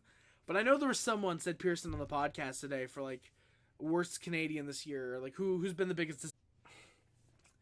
I love when my stream disconnects. I love when we get freezing rain in Montreal. I love it. Don't you guys? Don't you guys love watching at like 13 frames per second, which is I'm assuming how the stream looks right now. Don't you guys love it? I kind of went through the forwards. Can't include Evans. He is changing lines. Exactly, Bob's. Like, Evans has been on the 4th line. He's been up on the 2nd line. He's played 3rd line. Like, and even Evans hasn't even been horrible. Like, I think Evans has had a lot of solid games overall. And, like, for me, Evans is a guy, like, unless he's playing second line and he has to, like, try and be an offensive guy, when he's, like, defensive, like, for me, the less you notice Evans, the more of a good job he's doing. Like, for me, he's one of those guys. For me, he's one of those guys where, Randy, I answered you the first time you said it. Player safety over a hit and miss with suspensions. I agree. You've said that 3 times now. I don't know if it's that YouTube glitch where every time you try and say something, it just copies the last message. I don't know if that's what's going on, but I responded the first time that, yeah, I agree. But yeah, Bobs. Yeah, for me, I think so. Cruz is going on a rant about the hit. Bro's bro's probably watching the stream and thinking about me.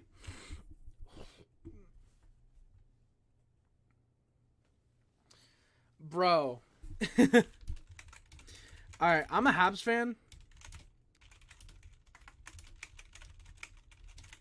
I'm a Habs fan and it's 100% intent injury. I don't know what the fuck that dumbass Cruz is saying about the fucking hit, dude. YouTube is glitchy? Yeah, okay, that explains it then, yeah.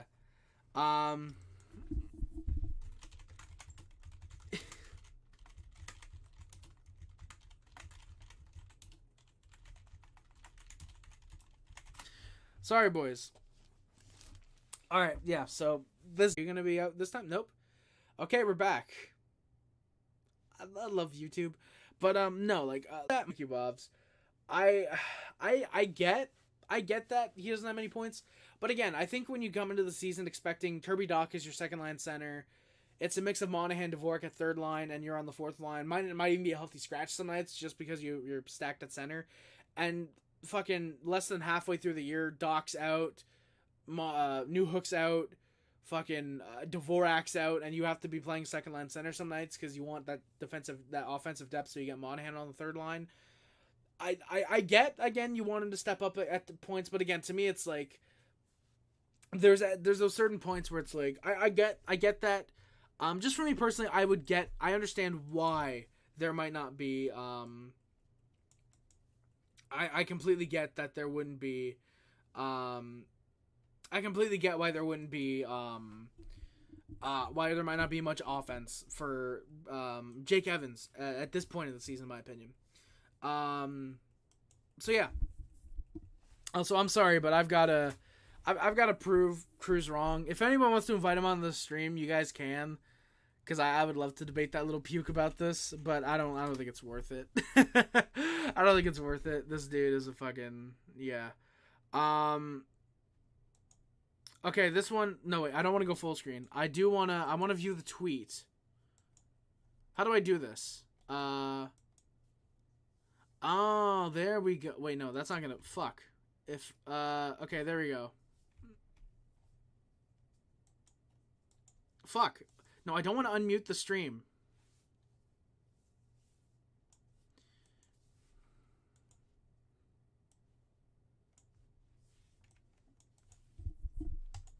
Yeah, sorry, boys.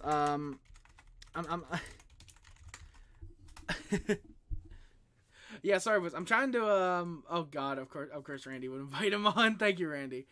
I'm not complaining. Oh no, Bob, I completely get that you're not complaining about Evans. I'm not either, but I'm just saying that I would understand why some people might criticize that fact. But yeah, yeah, exactly, Bob's. Yeah, like I get eliminating him from worse. Exactly, I absolutely get that. He's been so, like you said, just fucking yo-yo, just bouncing up and down the lineups. Exactly, I completely get why you'd eliminate him from being worse.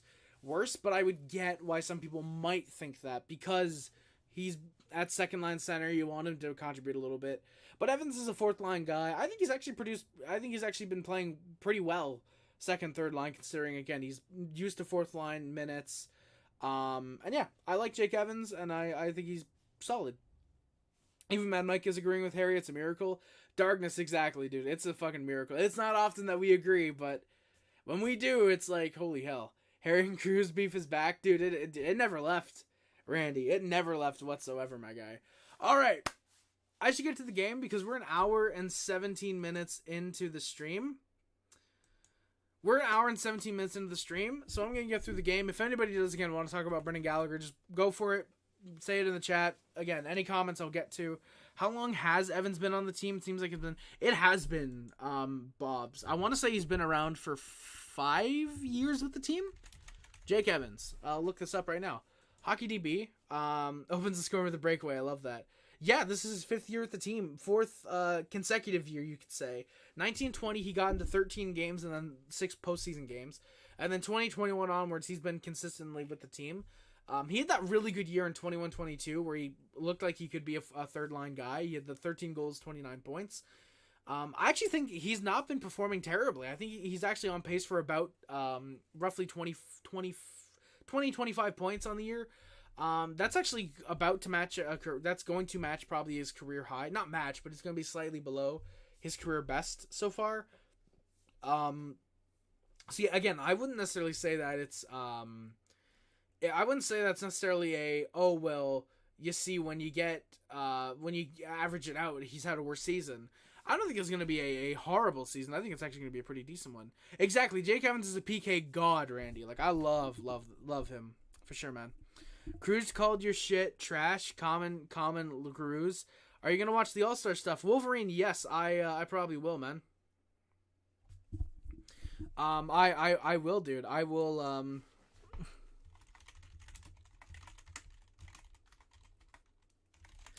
Bro, I'm getting podcast... opportunity. Sorry, boys. I'm replying to some retard on Twitter right now.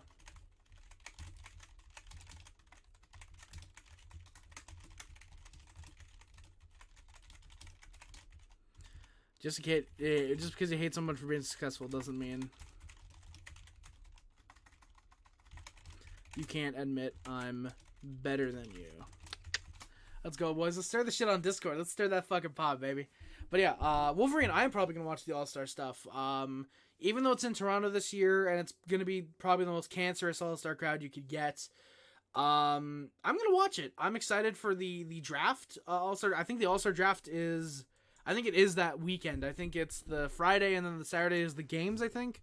2024 NHL All-Star Game. I'm going to look this up. Yeah, so All-Star Weekend. NHL.com's got it. I really hope this doesn't lag out my stream. Yeah, so the All-Star... I don't want to buy tickets, though. Thank you. All-Star Thursday... Okay, so the Thursday is the... Yeah, so Thursday... Which that's going to be cool. Saturday, you get the... And then Saturday is the game where... Or the games, actually. Yeah, the 4 squads, you get each division, blah, blah, blah. We know how it goes. The East versus West in the final, blah, blah, blah, blah.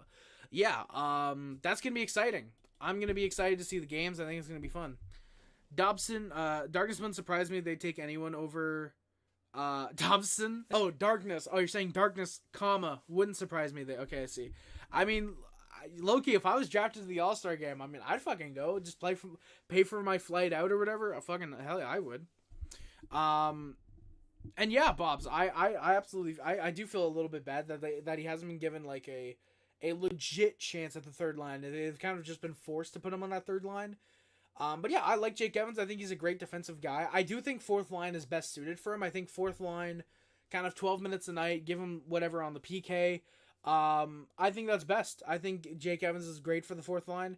Though I definitely think that they should reward him at points during the season with third line play, especially if he is playing very well, which I think he has been. Again, I think on the third and second line, he has been playing very well. I mean, the way I see it, if Dvorak is dealt in the offseason, which I don't know if it happens, if Monahan is gone, if Doc returns, or when Doc returns, and if Doc is back next season, and when Newhook returns, if opening night next year we did have Jake Evans third line, which I don't know if that happens, but if we did, I can't say I'd complain entirely. I like Jake Evans again. I think that'd be a nice reward for him. Is Evans a low-key fourth line to know? Bob's, in a way, I could see it. I could say it, my guy. I absolutely think so. I think without a little bit of offense, I think Evans is definitely a great defensive forward, like Philip Deneau. Now, am I saying he's as good as Philip Deneau? No, obviously not. But Evans is very solid. He's very capable defensively. He's great on the penalty kill. The only thing he really lacks is that kind of offense that Philip Deneau brings. I don't think that we really needed to bring back Philip Deneau at $5.5 million. Jake Evans at, what is it, 1.6, 1.7 mil? I'm fine with that, especially if he's on the penalty kill, first or second unit. He's on the fourth line. That's his role. He does it very well.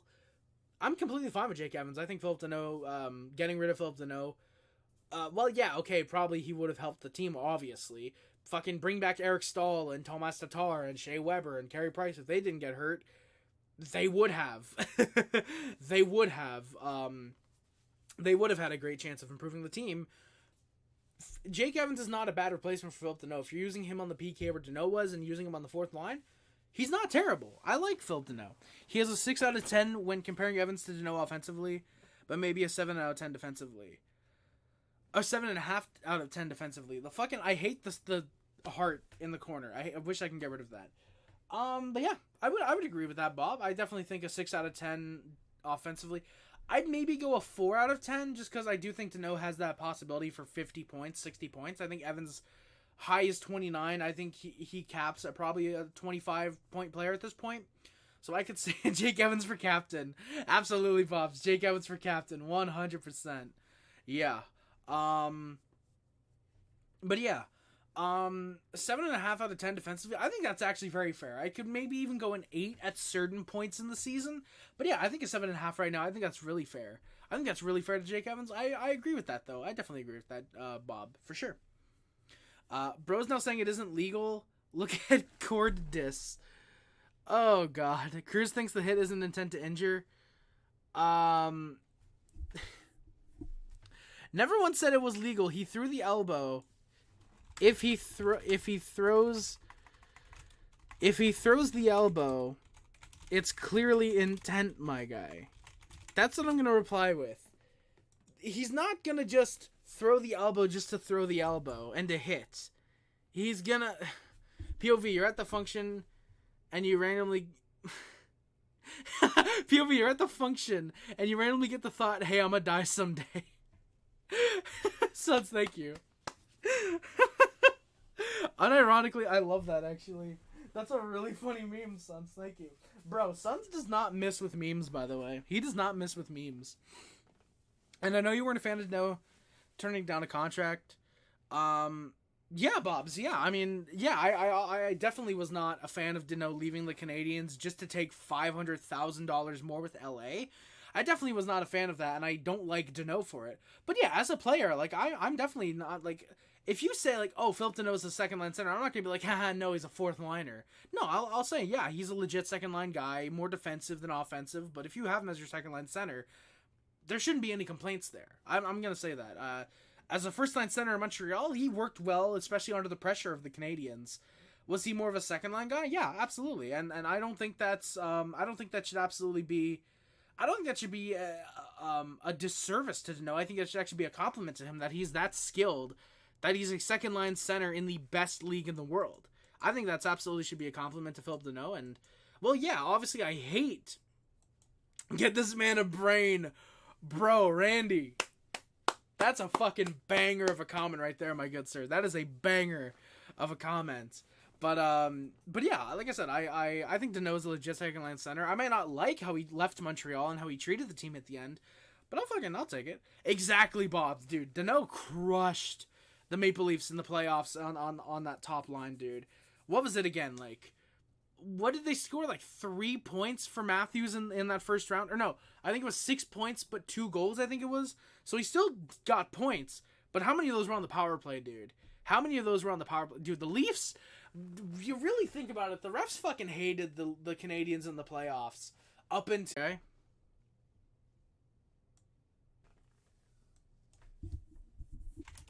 What does not skating have to do with throwing an elbow?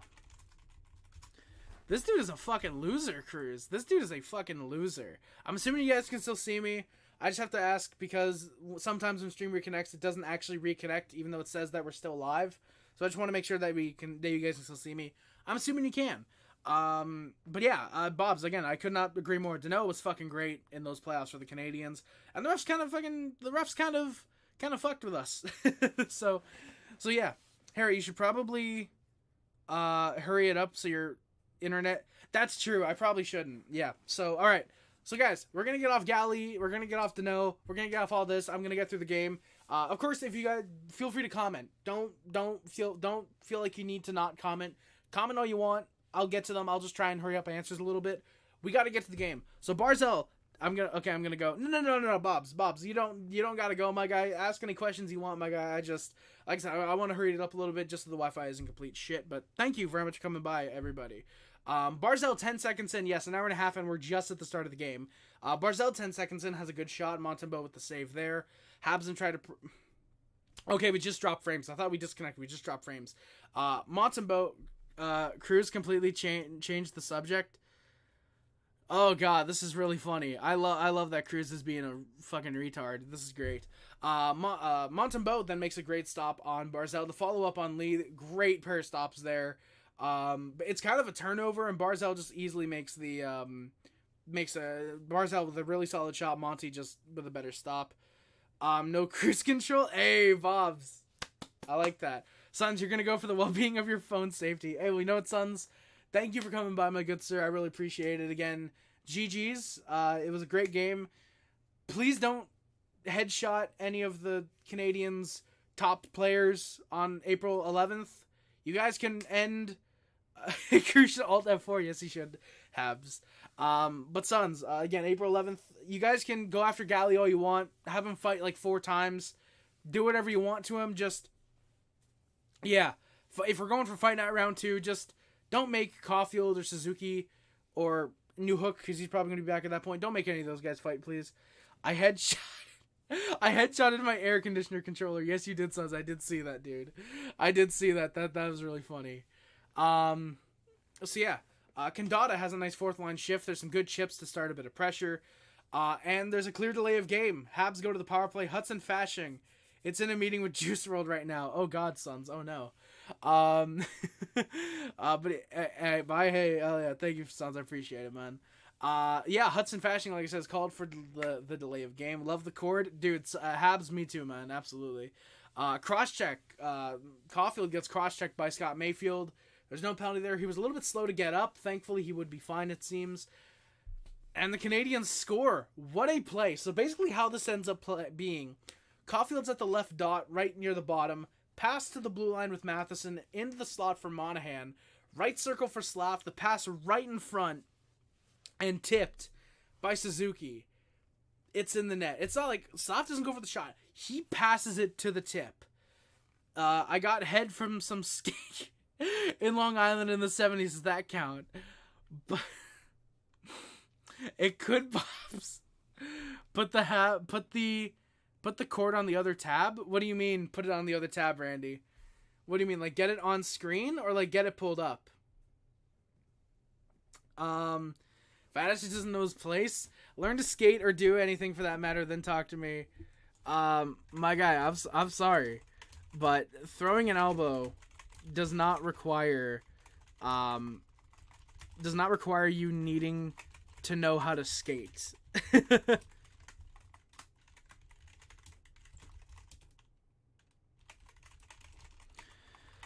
Oh fuck! All right, let's keep it going, boys. Oh, get it pulled up? I don't know if I could do that. And besides, I don't know if I'd want to. Oh yeah, that's the fucking stream lag. I don't know if I'd want to, just because I feel like that might cause some concern with Discord. So yeah, I'm not gonna pull it up, but I will keep tabs on it. I will keep looking at it occasionally. Thank you though, Randy. I appreciate the suggestion. But Nick Suzuki with the assist. Unfortunately, there can't be assists to all 5 members on the Canadiens because that was really a team power play goal. That was not just a 3-man goal, but it's Suzuki from Slav and Monahan. Really solid power play goal. Habs are 1-for-1 on the power play. Good lead there. Habs then go to the PK. Harvey Pinard's called for a high sticking kind of hook. He's called for a hook that's up high. So they called it a hook. I think you could have called it either or. Exactly, Darkness. This all started because of fucking someone asked Hines for his opinion, and Cruz decided to be retarded afterwards. That's pretty funny. Habs get a shorthanded 3-on-1. There's a good stop by Varlamov. Habs get a 2-on-1 right after. In a rebound, Savard can't finish it, but there's a penalty upcoming. So the Habs are 1-for-1 on the PK. We got 4-on-4 action into a power play. Palmieri is called for a slash on David Savard.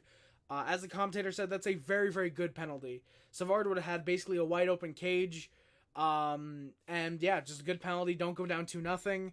However, it doesn't matter because the Canadiens score anyways on the 4-on-4. Cole Caulfield gets a pass from Nick Suzuki. Nice deke, gets it past Varlamov, puts it on the empty net.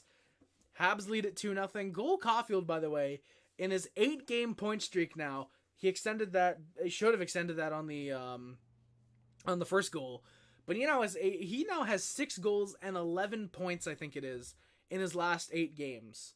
Hey, absolutely, Habs. I couldn't agree more. I hope you don't have school tomorrow because the fucking freezing rain is not good. Spencer Lawrence Galley doesn't deserve a suspension. Why do you think? Why don't you think he deserves a suspension? The way that I see it, and I'm just gonna recap it quick because we spent the last hour and a half talking about it. I see an intent to injure. There's a headshot, a charging. He sees Pelech isn't looking at the play. It looks like he jumps into the headshot. And yeah, hey, see you Habs podcast. Thank you for coming by, my good sir. To me, I think it should be at least a suspension, at least a 5-gamer. But Spencer, I'd love to hear why you think it isn't why he doesn't deserve a suspension. I have different opinions that we can get in here. I'd love to hear something different. Because everybody's been in agreement that Galley deserves a suspension. Everybody's been in agreement of it. So he left his feet. Exactly, Bobs. Exactly, he left his feet.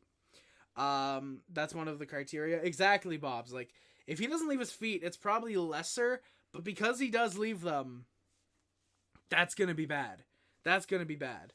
So yeah, Canadiens just like that have a 2-0 lead, and then the Canadiens score on the power play with 1 second left. Actually, it looked like it had just ended. Last time I looked, they still counted as a power play goal. Might have taken it away because it might have just ended. Ciao, Habs podcast. Because I'm so quiet and never speak much. Thank you, Bob. Yeah, you definitely don't speak much. We definitely need you to speak more. No, but thank you guys for being here. I do appreciate this. But yeah.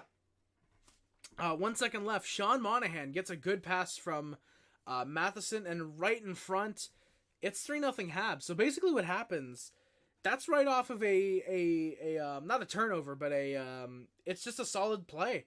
Islanders end up getting the puck. They clear it. The goal stood as a power play goal. Thank you, Randy. I appreciate that, man. All right, so it is a power play goal, thankfully still. My notes are not completely outdated. But the Islanders end up clearing. Monahan gets it. Montembeault, plays it for Matheson. He comes in all the way, centers it to Monahan, and he scores. That's 3-0. The Canadiens lead it, so they score on the 4-on-4, and they score on the Palmieri power play, or penalty kill, I guess you could say. They score on their power play from the Palmieri penalty. It's 3-0 Canadiens just about 9 minutes in. Patrick Waugh calls a timeout, not yelling at them completely. I think it looked like he was kind of just telling them, hey, look, there's still time. We can get back in this. Focus on the rest of the game. Don't focus on what happened in the last 9 minutes. Focus on the here from now. Islanders then press. Barzal has a nice sharp angle shot stopped by Montembeault. There's a missed board on Pizzetta. Solid hit there. Guy doesn't go down. It's just more of just board goes down, gets right back up, so it wasn't too hurt. Habs and pressure, they get a couple looks. Islanders get some chances in front of Montembeault. Good stops there. Habs and pressure, but Jack-Eye gets called for a high stick on Simon Holmstrom.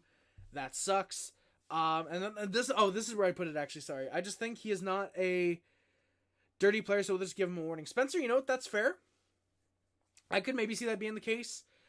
To me, I could see it either or. I think the NHL wants to get rid of these types of hits, so they could use Gallagher as an example.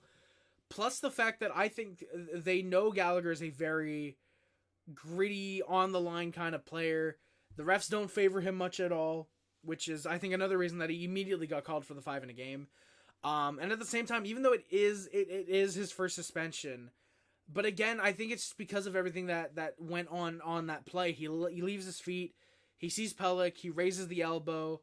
Again, I already said he raises his feet. I think everything that we see on that play that happens, that leads to that hit happening, I think is why they end up suspending him. At least that's me personally.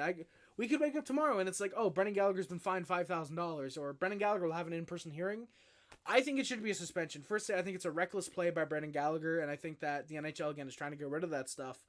And it should be made an example of. So personally, I'm rooting for a long suspension just because I think it's better to get those types of hits out of the game and to suspend someone that might not have a history. But the NHL shows, hey, we are not going to mess around. If you want to cheap shot players like that, you're going to pay the price. I think it sends that message. I root for that if it means that players long-term are in a much more safe position over give him the fine because he's not a dirty player. That's just the way I see it personally. I completely get why you think the way you think, Spencer. I disagree. And I think it's better for player safety long-term if they do suspend Gallagher for, I'm not saying a whole season or 40 games, but a 10 to 20 game suspension would be the most ideal in my personal opinion. But yeah, that's just what some random Habs YouTuber thinks. I'm nowhere near in relation to the NHL Department of Player Safety or Player Safety, so I can't even be like, oh yeah, this is what's gonna happen. Plus, they're so inconsistent anyways. It's you can literally say it's either a 5K fine or a 25 game suspension, and both sides would have a legitimate argument. I really don't think there was intention, but he left his feet and could have avoided it. Exactly, Bobs. Exactly. I think 3 to 5 games could be fair. Again, because he is not a dirty player. He is, yeah. I definitely think that, again, 3 to 5 games could have been it, because, again, he's not really a dirty player. But because he does leave his feet and could have avoided the hit, he didn't need to engage that type of contact with Adam Pelech. I definitely think it could be more. 3 to 5 would be fair. I think anything above is definitely sending a message to both Brendan Gallagher and the rest of the NHL for hits like that. He's saying the point of contact would have been the follow-through. The point of contact would have been the follow-through? Huh?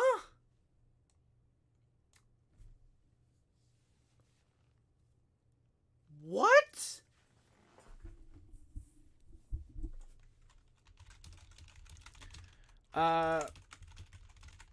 Sorry, boys. I'm going to, I'm responding to someone on Twitter, on Discord. He's attacking a mentally challenged person. I want to be there to help out my fellow friends. My fellow friends. I was gonna say fellow something, but I didn't realize where that was going. So I was like, I didn't realize where that was going. So I was like, oh fuck, I gotta change course really quickly. But yeah, so it's a 3-0 game. Islanders pressed after the timeout. Barzell. Oh wait. I pulled a Drew Carey on whose line. I already remember in the Sim League in a long time. Kanye East either, so we've forgotten what fun Sim League. But yeah, the Islanders getting no shots. There's no pressure, just passing. They were apparently 0 for 14 in the last 6 games until tonight, which is completely understandable. The Habs are easily 2 for 2 on the PK tonight. Habs get a miss too many men on the. There's a miss too many men on the Islanders, I should say. That then happens again in the second period, I think. Habs then go to the power play though. Gauthier is called for a trip on Lucas Candata. Monahan in the slot is found. Really good shot, but just stopped by Varlamov. Habs get some chances, and we'll get a minute 9 of power play time to start the second. We got a little bit of a scrap after the period ends. Slav and Romanov are throwing punches at each other. Slav telling Romanov, what are you going to do? What are you going to do? Slav is kind of scary when there's a big pissed off Puerto Rican, or sorry, that's Tourette's guy. Big pissed off Slovakian. He's scary. So the shots are 13. He's scary. Shots are 13-12 for the Canadiens, and it's a 3-0 Canadiens lead after 20 minutes of play. Habs don't get much on the power play, just really nothing. Habs are 2 for 3 on the PP tonight, though. There's a sudden turnover by the Habs. Anderson just can't settle the puck down. Montembeault then nearly bobbles the puck, but quickly covers it. A little bit of a scrum afterwards. Islanders then press. Palmieri gets a good shot, and there's a penalty afterwards. Strubal's called for a slash. I kind of get why they call it. It's sort of in the hands, but just that one's a little bit weak. Yeah. Islanders press. There's a sharp angle shot again. Montembeault gets that one. Matheson then goes at Horvat, shoves him a little bit after a whistle, and there's a quick review after a goal. Puerto Rican Senor Slav. Yes, indeed, Bob's Senor Slavkovsky. Senor Slavkovsky. Don't ask me to do a Puerto. If you come to this channel expecting accurate accents, I don't know what you're here for. But no, Senor Slavkovsky. Exactly, Bob's. I love it. There's a quick review, though, for a goal because it looks like Horvat might have poked a puck in. Turns out he actually does poke a puck in, but it's poked after the whistle. So very quick review, no goal. It's just over the, it's in the crease. It's under the line, I guess you could say, technically. I come to the channel for the comedy, bitch. Hey, let's go, Bobs. I love that. I haven't seen you swear much, so I love that. I come to the channel for the comedy, bitch. Well, yeah, no, but if anybody does come here for accurate accents, I don't know what the hell you're coming here for, but yeah, the comedy. I mean, the comedy could be how bad my accents are, so technically you could come here for the accents. I just don't do them that often, so you don't get them that often, but thank you, Bobs. I come to the channel for the comedy, bitch. Fucking love that. Oh god, but yeah. So the review, it doesn't take long. Don't get me mad. I might drop a B word. Don't get me mad. I might drop the B word. I love that, Bob. Thank you. But yeah, so like I said, this is a quick review for the goal. It's on the right side for the Canadiens. There's no goal. It's poked in after the whistle. So, of course, no goal. And then Evans gets called for a hold, and I don't agree with it.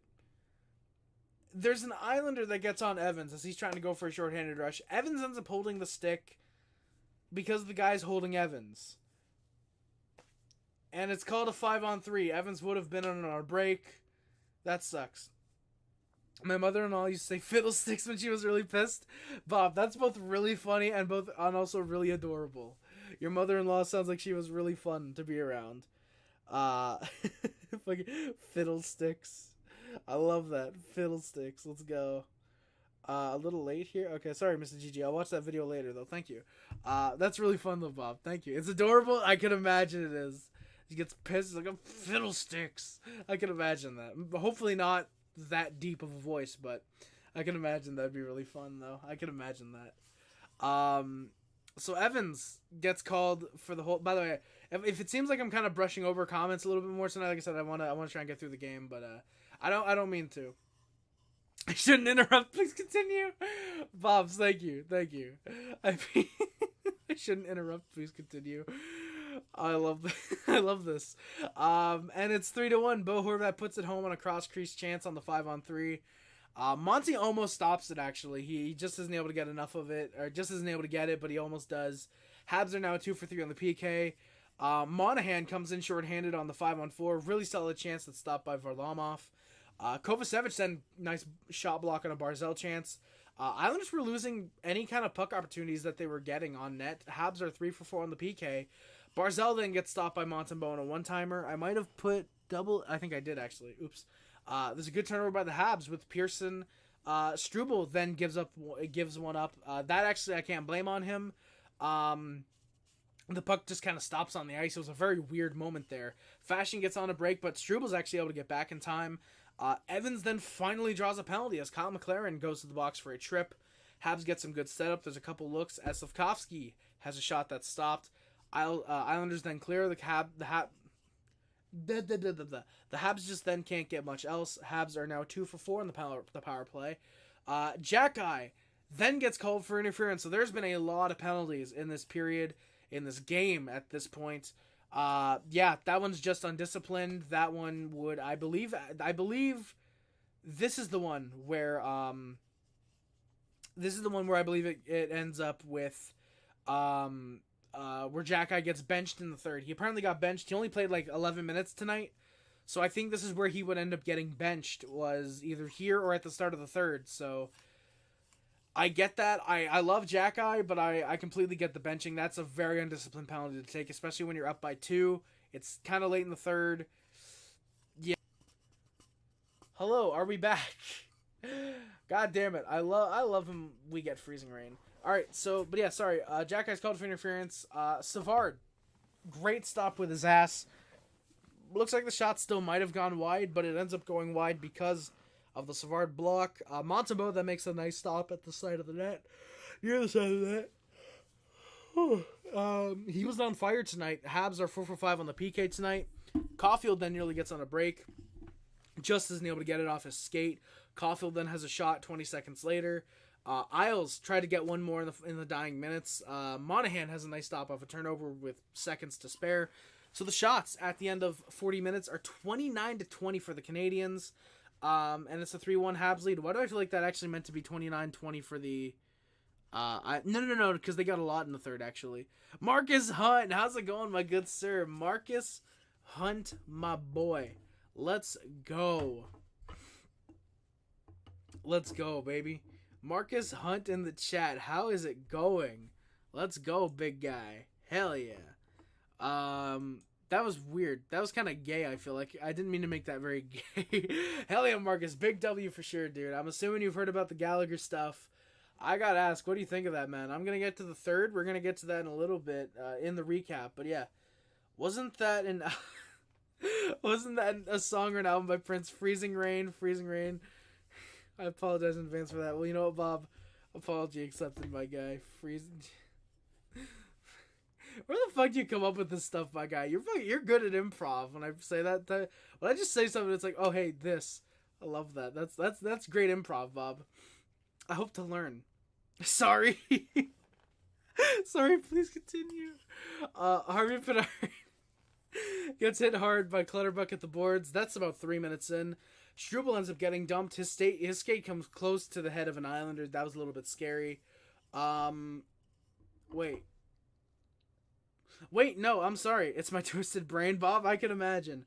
Also, sorry, I apologize. The shots were actually 29-20 for the Islanders. They actually were. Because the amount of shots the Canadiens ended up with at the end of the game, it doesn't make sense for the shots at the end of 40 minutes. So, sorry, the shots were actually 29-20 for the Islanders. I apologize. It's for sure an illegal hit, but to be honest, nothing new for Gallagher. Marcus! That's what I'm saying! Legit, though, that's what I'm saying, dude. It's really, unfortunately, kind of nothing. I mean, this type of headshot is definitely new, but yeah, the style of play that Gallagher has, I'm very surprised that this is kind of the first big incident. It seems that he's been on the giving side. Of course, there's the cross check to the head that he got from Zdeno Chara. There's, I think, one or two other instances like that. But yeah. The other one with fucking Chara, where I think fucking Chara shoved Galley's head into the ice, and he was fucking bleeding after, I'm pretty sure. I think that was one. But yeah, being on the giving side is very, very new for Brendan Gallagher. But Canadiens get the first shot of the period 6 minutes in. And there's a penalty off a face-off win after the Islanders get a little bit of chance. It feels like he does something or has something done to him. Dude, he really does, Marcus. Like, it feels like it. Like, to be fair, this is like actually, technically, if we're going off a season, this is the second or third thing. But yeah, last year he had the thing where the missed high stick into the face that cost the Canadiens the game. There's this. I want to say that Chara cross-check and Galley snaps his neck back. And then I think the Galley shoves his head on the ice was the year before that. So yeah, Galley has at least one incident a year. Either something done to him or he does something. Definitely. He feels like there's a lot. I'm going to try and hurry up a little bit because my voice is starting to get a little bit sore. I got to stay up till midnight tomorrow because the Blues #fuck Pacific time. I agree, Darkness. Eastern Standard is the best time.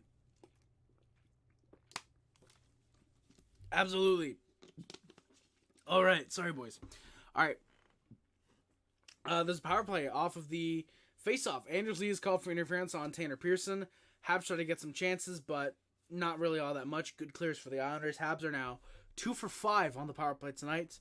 Canadiens tried to press. The Islanders looked to strike. Not a ton of shots halfway through the third period. Islanders then get some looks. There's some quick passes. Galley for an around mid-round second pick. Would I say no? Absolutely not. I would say fuck yes. Bro, legitimately at this point, I would give up Brendan Gallagher for a fucking fifth. If we can get a mid-second round pick, dude, I'd say yes immediately. If there's a team that wants $6.5 million of like 20 points in a year, bro, I'll take a second for that, dude. I'll take a second for that easily. God, I would absolutely, dude. Get Galley out of the red, white, and blue. Fucking put him in like the green and black. Trade him to fucking Pittsburgh because he can also help us win 4 games a year. Then, yeah, halfway through the game, Islanders get some chances. Montembeau's making some stops. And then in the notes, this is where we get to it. I put, will have a suspension immediately. I just put, will have a suspension. Brendan Gallagher lays out Adam Pelech with a clear headshot. It's an elbow right to the jaw. I said, fuck him. Give him the book. Suspend him the rest of the year. He deserves it. What a piece of shit move. And yeah, it's a 5-minute major in a game misconduct. They give him, they review it, and 10 seconds later, call is confirmed, 5-minute major in a game misconduct. The Islanders don't really give much of a response. I think he would make a great St. Louis Blue. Marcus, unironically, I don't know why, but I feel like that would be the case as well. Ironically, actually, he was a St. Louis Blue in my sim league, and he kind of simmed like shit. But then again, I think that's just Brendan Gallagher being Brendan Gallagher in the NHL games. The NHL games have never really liked Brendan Gallagher. Aside from weirdly, like, NHL 14, he's alright. But any other game, it's like, yeah, no, Gallagher, you kind of suck. Weirdly enough. But yeah. So it's a 5-minute major, and yeah, Islanders end up pressuring after some chances in the opening minute. Okay, can you guys see me? I do have to ask, can you guys see me and hear me? Because the stream took a little while to reconnect, so I'm really hoping that you guys can. Just in case I can, Brock Faber or Bedard. As I said, I think Brock Faber has been getting a little bit of fanfare just because Bedard is currently hurt still. However, I would say personally, I think Bedard still wins it easily. I do think that Bedard still wins it. Okay, it's saying that there's drop frames detected, so I'm assuming you guys can still see me. I really hope so, at least. Am I able to, like, because I think I viewed, yes, okay, it still says I'm live. Hello. Yes, alright, we're live. Alright, you guys can see me. Alright, perfect, thank you guys. I apologize if the stream does look bad, like I said here. If the stream lags due to freezing rain, please reset the stream if it happens. But yeah, I do think it does end up being Connor Bedard, but I do think Brock Faber ends up getting a good push, and definitely ends up final 3 guaranteed for sure though. Yeah, the Islanders score, like I said, Matt Barzal, solid shot, makes it 3-2. We were giving him nothing on the power play at that point. The power play was really running through Matt Barzal, and at that point it just quickly became just a hey, yeah, no, I'm taking over, and yeah. Could we just trade Gallagher to Chicago for nothing in return? The same way the Jays gave Alex Rios. Bobs, we technically could, actually. We could send, like, Brendan Gallagher and literally get no return in return. Or future considerations if we really wanted to. We literally could do that. I'd love to see that happen. Call it even, exactly, Bobs. Hey, look, we get cap relief. You guys get someone to help Connor Bedard. Call it a spade a spade. Call it even, you know? Like, fuck. I would love that cap relief, dude. We could spend that on a legitimate top 6 forward, dude. If we could get rid of Brendan Gallagher, bring in a guy who gives his heart to the team and actually produces, isn't just a 4th-line grinder who has, like, 3 good years. Like, that's what I'd love. Marcus, thoughts on Vegas this season? I actually have not watched a lot of Vegas this year. I do have to admit I've been a little bit lacking on a couple of the West Coast teams. Well, I mean, it kind of makes sense. Half the time I'm live for the Habs games, unfortunately. Not unfortunately in terms of I'm live, but just that means I don't get to watch many West Coast late games. But yeah, I absolutely... Vegas looks like a legit team for a majority of the season so far. They've looked like they're probably going to be in cup contention, probably. Obviously, as someone who doesn't really like Vegas, I'm hoping that they lose. But, I don't know. I like Vegas. I think they could add, probably another bottom 6 forward, and that's probably really all they need to add at the deadline. But yeah, they're solid. Vegas is looking pretty good. What the fuck is up with Robin Lehner, by the way? Is that motherfucker ever returning to the National Hockey League, or is he just Nikita Kucheroving his way through his career? Yeah, exactly. Bob's your uncle, GM of the year winner. Exactly, Bob's. 100%. Absolutely. Dude traded Brendan Gallagher and got basically a top 6 forward in return via the cap relief, so. Ow. Also, technically, Toffoli is a UFA this year, or after this year. So technically, if he doesn't re-sign with the Devils, the Habs could theoretically bring him in on a second-line role. Simon, I could not agree more. Gally is a fucking idiot. I could not agree more, my guy. Absolutely. And then the game gets tied. Kyle Palmieri makes it 3-3 with the second shot attempt there. Montembeault makes a great stop, but unfortunately Savard just really tired out there. Isn't able to get it clear. With that assist, by the way, Dobson gets his third of the night.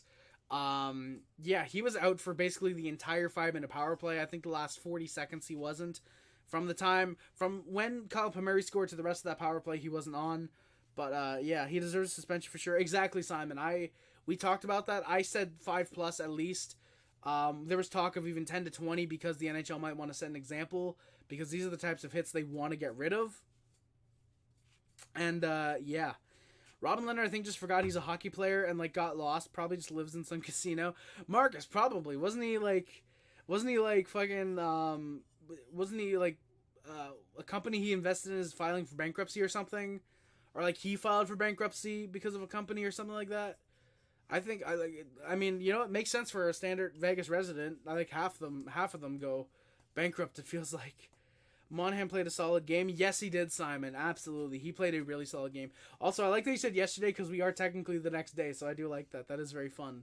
But yeah, also, plus it does also mean that people watching this today will be recognizing it as yesterday, so that's very double-sided of you. I like that, Simon. But yeah, no, he played a very solid game. 3 points last night, and great game overall for Sean Monahan, and very happy with his performance. Does the performance by Ilya Samsonov last night possibly take the Leafs out of the goalie market? Bob's your uncle. I think yes and no. I do still think they probably want a backup if Joseph Woll is going to be out long term. But if Samsonov can keep playing half as well as he did the last couple games, I think he's allowed 3 goals in his last 4 games. He's playing pretty well recently. If he can play half as well and Joseph Woll, when he comes back, plays well, that definitely takes them out. But I do think that if Joseph Woll is out long term, I don't know the extent of his injury, then they definitely want a backup for Samsonov, definitely. So I think it could be yes and no, but right now I'm going to say no. Or yes, it does take him out of the goalie market. Simon, I want to watch tennis, but unfortunately, I don't watch tennis much. My best friend does, though. Exactly, Bob's. Yes, he did beat a very, very solid Jets team. Did shut down the 2-0. I didn't see the 2-0, but I did hear that he did shut that down. I mean, I don't know. Here's the thing: you get those games as well. Like Jonas Korpisalo, he beat the Canadiens. Cole Caulfield had like 6 great shots. It's one good game. He has played very well in his last 4. I will give him that. It's just that the season leading up to this point has not been very good for him. So I can't say that Samsonov will be great. I think it's very much you're going to have to risk it and see if he is as good. But I do think that there's that probability that he is good until the playoffs. The playoffs themselves are another completely different question. I do think if you go off in the playoffs, the Leafs will definitely want another goalie. Because last year, Samsonov was not good in the playoffs whatsoever. You know, he had like a 3.68 goals against average. And something like an 898 save percentage. It was something just under 900, I think. So, not incredible. Definitely worse than what you want out of your starter in the playoffs, though. When was the last time we saw a 0-0 tie go to overtime that did include a New Jersey team with Brodeur in net? Bob's, I want to say Montreal was involved in one of those. I want to say there's like one of those a year, weirdly enough. I think Montreal was in one last year. I think we got beat 1-0. No. I forget what happened. I know the Canadiens had one like within the last couple of years. I'm pretty sure. But yeah, there's been a couple of those. But yeah, Marty Brodeur is kind of the New Jersey defense, I should say, is kind of the master of 0-0 tie, go to overtime, win 1-0 somehow. Kind of the master of that. Monty is for me by a mile the number 1 goalie in the Canadiens. Absolutely, Simon. I could not agree more. Montembeault, best goalie with the Canadiens right now, easily. Technically second best because Carey Price is still with the organization, but you know what I mean. Currently playing, he is still the best, 100%. Patrick Waugh, none. Well, technically, Patrick Waugh 3, Montreal Canadiens 4, because he has coached. He did coach 6 games against the Canadiens when he was with Colorado. Suns, we're almost done with the game. We literally just got to the game tying goal just now. Djokovic was unclassed by center. Oof, Simon. I think that's bad. I think. But yeah, Suns, yeah, if you want to stick on the stream and just mute, I'll go like this when we're done with the game, so, yeah. I watched a little tennis. Oh, shit, Bobs, let's go. The Rogers Sobe Cup in Toronto the last 2 years? Hell yeah, Bobs. I should check that stuff out. I do want to. I am interested by tennis though. I like Wii Sports tennis. I mean, does that count? So yeah, again, Suns, just mute. I'll go like this when we're done with the game. So, yeah. Yeah, Habs are 5 for 8 on the PK now. Islanders look the other way. Right off a face-off, they pressure, but the Habs come back the other way. And we score. Sean Monahan with his second goal of the night ends up making it a 4-3 Canadiens game. Josh Anderson and Cole Coffey with the assist there. Apparently Pierre Engvall had a nice saucer pass to Monahan according to Suns. It's 4-3 with just over 2 minutes left. I thought we were going to overtime. I think everybody did. And yeah, good shot, buries it home. Islanders pull the goalie with a minute and a half left in the game. There's a shot off a crossbar. Monty making some really good stops on the post with seconds left. I got to meet Hazel May of Sportsnet at that tournament. My niece met Connor McDavid there too.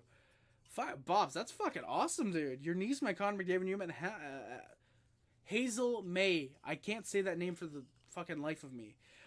Fuck, that's sick, dude, Bobs. That's fucking cool. I'm assuming that Hazel May is one of the commentators. I'm assuming for Sportsnet for tennis. That's fucking cool, man. Hell yeah.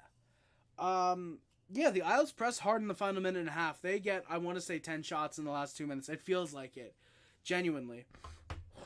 Get Pearson out of Montreal right now. Simon, I mean, if there's a taker for him, I wouldn't mind. I mean, it was kind of expected when we acquired him that he'd be gone at the deadline. So it wouldn't surprise me though whatsoever though. It really wouldn't. But the Islanders press, like I said, in the last minute and a half. Montembeault has a great stop. There's a shot off the crossbar. Dying seconds, that's when that happens. Habs able to just hold the puck against the boards. And when I saw that with 4 seconds left, I was really worried that the Islanders were going to come in and they were going to start some shit at the buzzer, trying to punch away at the Canadiens. But no, just held against the boards, kind of held off around the boards. Puck gets out. Two of the Islanders stayed in the zone right when the buzzer went. Right when the final buzzer went. Final buzzer was fucking basketball. When the final, I guess, whistle went, it just took a second to get out. That was the extent of it. Oh, she's a Blue Jays in-game reporter. She interviews the player of the game and is the woman who always gets a cooler of Gatorade dumped on her. Galley is too old, man. That guy is dead. Simon, I mean, yeah, he's dead to me for sure after tonight. Absolutely. Bob's, though, fuck, I might have seen her then before. There's sometimes where I'll watch the Blue Jays game. I've never taken notice of her name. But there's a couple games where I'll notice and where I'll watch and I'll notice that the player of the game gets interviewed. I just haven't taken much notice of her. I'll be sure to watch out for her though when I do watch Blue Jays games this year, because I really do want to start watching more Blue Jays. I know they're supposed to start up. What is it? I think it's in March. When does the MLB season usually start up? MLB season start. Yeah, like March. Okay, March 20 to 21st is when the 2024 season is supposed to begin. It's supposed to begin in South Korea. Okay, never mind. It starts the 2021st, and then the actual regular season runs from March 28th to September 29th. So yeah. And then it's playoffs, I think, in October to November. So yeah. But yeah, when March comes around in 2 months' time, I'll be sure to try and watch some Blue Jays games. And most of the time, I think they're on at like 1 or 2 p.m. So they're usually on by the time like I start to wake up. And yeah. She's absolutely amazing with us. Got pics in a 10-minute chat. Hey, Bobs, that's fucking sick, dude. Dude, I love that. When you'll meet somebody who's involved with sports or is like kind of a celebrity or a minor celebrity like that, and they'll be like, it's not just like a, hey, how's it going? Oh, yeah, thank you for, I know. But they'll stay and actually like chat with you. And it feels like a lot of like sports reporters or like people like that are very much like, yeah, fuck, I'm down to chat. Like, come on, let's have a little chat, you know? Thank you for... It's like kind of, it's showing appreciation back. You know, that's not just like a, hey, yeah, sure, get your picture, get out of here. It's more like a, hey, you also stop, let's have a chat. I like that. I really like that type of stuff. That's really cool. Hell yeah. As you can kind of tell, I'm kind of bad with like leading out of. That's one thing I'll admit I should probably work on getting better. And, oh, I love my stream. Okay, there we go. We're back. Yeah. But Bobs, I don't think you did tell me that if you did, I don't think so. Every day Habs win is a good day for you? Oh, absolutely, Simon. Every day that the Canadiens win, it's like, we good. Like, we're having some good... yeah.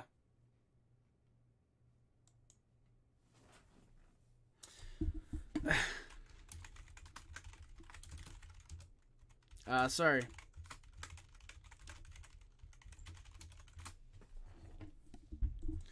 But yeah, I couldn't agree. Simon, I agree. Every day that Habs win is a good day. Absolutely. So the Habs win. Final shots are 46-26 for the Islanders, but the Habs do get the 4-3 win.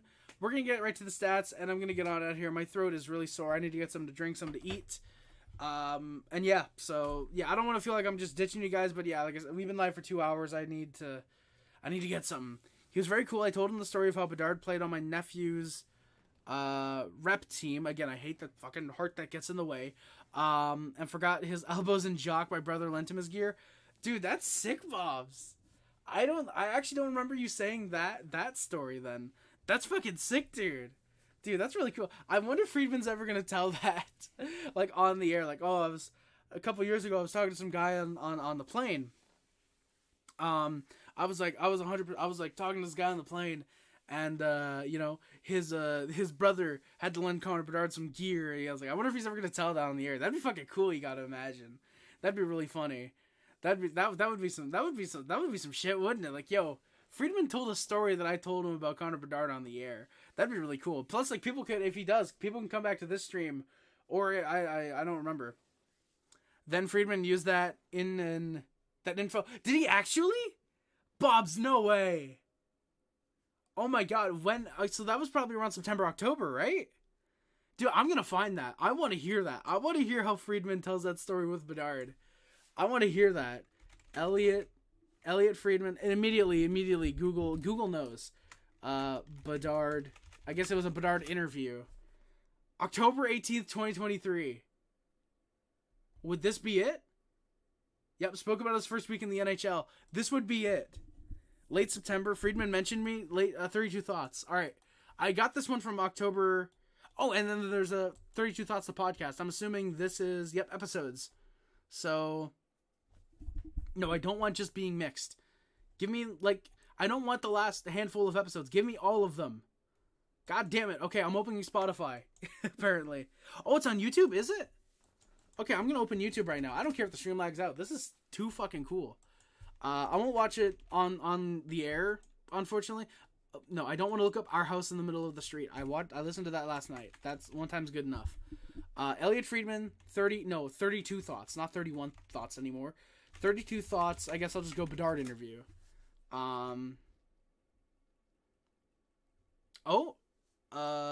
Wait, bonus full interview. Oh, okay. Would it be Connor Bedard taking rookie steps? No, I don't want WrestleBets 3 yet. Thank you, though. Google. Or YouTube, I should say. Hey, Connor Bedard. September 18th, 2023. Bro, this is it. I'm checking this out at the stream, Bob. I'll let you know next stream you're in. If you're in next stream, remind me. And I'll let you know, yo, this was cool. I liked it or whatever. You're a Habs fan at 100% and you never support another NHL team? Simon, yeah. I mean, I'm definitely a Habs fan 100%. If there's days where the Habs aren't playing, I'll watch, say, maybe Colorado, and I'll root for them to win, depending on who they play. I'd say my second favorite team is the Florida Panthers, though, Simon. I fucking love the Florida Panthers. They're my second favorite team for sure. And more so, I love them just because they're my team in my sim league. I didn't want to take the Canadiens just because I didn't want to be biased. And I said I'll take the last available team that's around. Ended up being the Florida Panthers, and I've really grown to I've really grown to be accustomed to that team, and I really enjoy the Panthers. Plus their run last year in the playoffs in real life, it was a fun story. I've really grown to them, so yeah, I definitely am a Habs fan 100%. But if say the Habs don't make the playoffs and the Panthers do, I'll root for the Panthers absolutely. But I definitely don't quit on the Canadiens. I don't quit on the Canadiens, but yeah, like I said, if the Canadiens aren't playing on a day, I'll root for another team, or if they're not in the playoffs, I'll root for other teams. But Canadiens make the playoffs, it's them 100%. If they get eliminated, I'll root for another team, but I'm with the Canadiens 1,000%. Which player is more of an idiot, Gallagher or Perry? That's tough, because definitely tonight Gallagher, because Perry wasn't playing. At least I don't think he was playing with the Oilers. Oh, did he make his debut with the Oilers tonight? I actually wonder if he did. In the past, you could argue either or. I don't think I could answer that, actually, because I'd have to go through their history as a player. Hey, Raymond, how's it going, man? Everybody's coming through when the game's over, and I'm about to end the stream in a couple minutes. Friedman's going to Vegas to meet with Crosby, McDavid, and Bedard. What a fucking trio, dude. What a trio. Friedman and Merrick with Crosby, McDavid, and Bedard. That's nuts, dude. He was sitting right in front of me on the plane. I told him the story. He asked me if it was okay to ask Bedard. Bob's, dude. Dude, that's sick. Dude, that's awesome. Dude, yeah, I'm watching this like the second I get out. Not the second I get off stream. I'm gonna get something to eat, something to drink first. But like while I eat and shit, I could have phrased that a lot better. While I'm eating and drinking and whatever, I'll watch this interview because I want to hear that, dude. I'm gonna flip because I'm gonna be like, that's Bob's story. Dude, I'm gonna flip and shit. I think Gally just took the idiot crown away from Perry tonight. You know what, Bob's that actually, you know what, true, yeah, Perry had it for the last 3 months, hitting on an NBC executive and all the stuff that he did. He definitely took the crown away from Perry for sure. Absolutely. You don't give a cheap headshot like that. The guy's bent over. He's not even looking. And yeah, to me, I think it's a suspendable. I think it's absolutely suspendable. For sure. For sure, absolutely. Because fighting... sorry, boys, I'm replying to someone on Discord again. Because fighting is both parties being fine with fighting and punching each other. This was a gutless hit to the head with a blindside aspect as well from Gallagher. For a dude who's dealt with this type of shit his whole career, I'd expect him to not want to sink to that level of scum beggary. There we go, baby. Oh, hell yeah. Why do you choose the Canadiens as my preferred team? Well, Simon, it's actually kind of simple. Surprisingly, it can be a hard question for some people, I think. To also Raymond, hell yeah, Habs win, baby, for sure. Woo. But Simon, I chose it for a couple reasons. One, I live in Quebec, and yeah. Oh, Bob, absolutely. I will check out that video for sure. I'll let you know what you think next stream that you're in. You might not be in next stream. I don't know. Say you don't have to come by every stream, but next stream you're on, probably next stream. Let's be honest. You're fucking great at being here consistently. But yeah, whenever you're here next, I'll let you know what I think. And yeah, hopefully, yeah, see you on the next Habs game for sure. But Simon, I chose the Canadiens because one, I live in Quebec. Two, they're my dad's team, and every time I'd look on the TV at 7 to 10 p.m. usually, Canadiens were usually on the TV when I'd be on the computer. Simon, I'm not gonna answer what city I live in because that's a little bit too personal, and yeah, I'm not gonna answer that if you don't mind. But it's my dad's team, and also just I'd get asked a lot which team I like, and I kind of always just said the Canadiens just because I didn't really know. I didn't watch hockey growing up until like 2016, 2017. And when I decided to follow hockey, I was like, hey, my dad's team's the Canadiens. Why not? I'll watch some games with him. And I've just been following them ever since. So Canadiens were the first hockey team I ever watched. I fucking fell in love with them during that 16-17 season. Or it might have been the 15-16 season. Whichever the season was where Price went 10-0-0 to start the year, and then he got hurt. That was the season I started following. I think that was 15-16. I'm pretty sure. Yeah, I'm like 99% it was 15-16 because that was the year we drafted... Fuck, who did we draft that year? No, I don't want to go to 2 minutes in. 2016 NHL entry draft. That wasn't KK. 2017 was the Paling. Sergachev. That was the year we drafted Sergachev. Yeah, because we fucking sucked in that 2016 year. Yeah, we sucked in that year because Price went 10-0-0. He was incredible and then got hurt, and then yeah. Habs are too easy to love because they're the best. Oh, exactly, Simon. Easily, like you said, the winningest team in the NHL, the best franchise, the most historic. And whenever you start rooting for someone, you want to know you can get confident. You want to know you can be confident. So these guys are easily the best. Also, who do I prefer, Boston or Toronto? Toronto easily, and that's because my best friend is a Maple Leafs fan. So sometimes I will actually root for the Leafs. If the Habs aren't playing and the Leafs are, I'll root for them just because I want to see my best friend happy. So I do prefer Toronto over Boston. Definitely. Do you prefer the Bruins? Oh, Simon, I just answered that. Yeah, you had to ask it again. I apologize, but I did just answer it. I knew you were going to ask it again, so I had to answer. No, but legit, though, there you go. All right, so I'm going to get to the stats, and we're going to work our way out of here. We've been live for almost 2.5 hours, and holy shit. Nick Suzuki leads the Canadiens with 13 goals, 28 assists for 41 points. Cole Caulfield leads the Habs with goals. He has 17. He also has 21 assists for 38 points.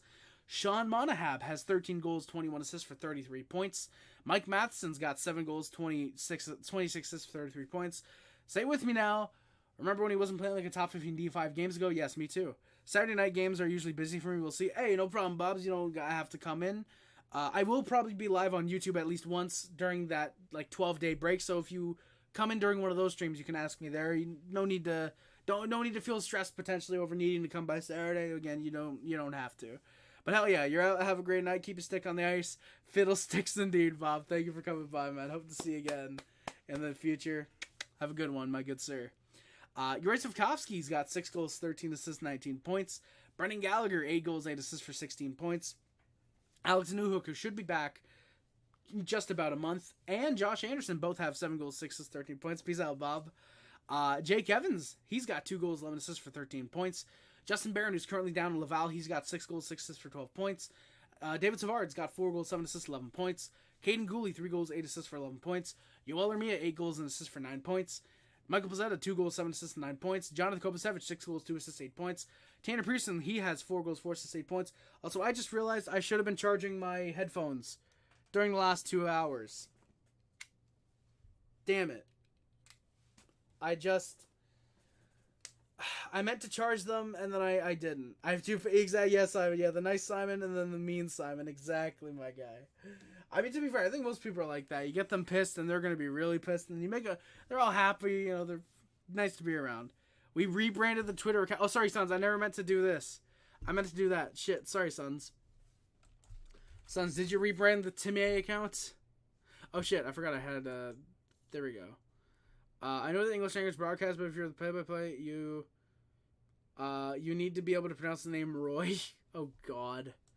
Alright, Sons, what did you rebrand it as? Hey, let's go. Trig Wilson liked my reply. Dude, I love Trig Wilson. Alright, also, I will look up, Timmy. Actually, wait, no. Let me just go to profile, and let me just go to my followers. If I can... Oh, what the fuck? Oh, Talking Habs Media. I didn't follow that account. I'm sorry. Let me see if it's very obvious what this one is. I'm actually going to scroll all the way to the bottom. Oh, okay, so there we go. So I Don't Give Kachuk follows me, the Challenge Chill podcast, Nordic, King Angus, I don't remember who that is. Blaze follows me, Gabby Oates, Sir from the Six, shout out Jeff in the Zone. I'm trying to find Hefe Off the Wall, Hockey. These guys follow me. The Real TFS. High Quality, of course. Talking Habs. Faggio. Marcus Hunt. Habsolutely. Matt Norton. Big shout out, my guy. Peg City Hockey. I'm trying to find you, Sons. And I don't think I can. I know it's an account that I'm following. So... Oh, you just rebranded it to Sons. Oh. I just saw that.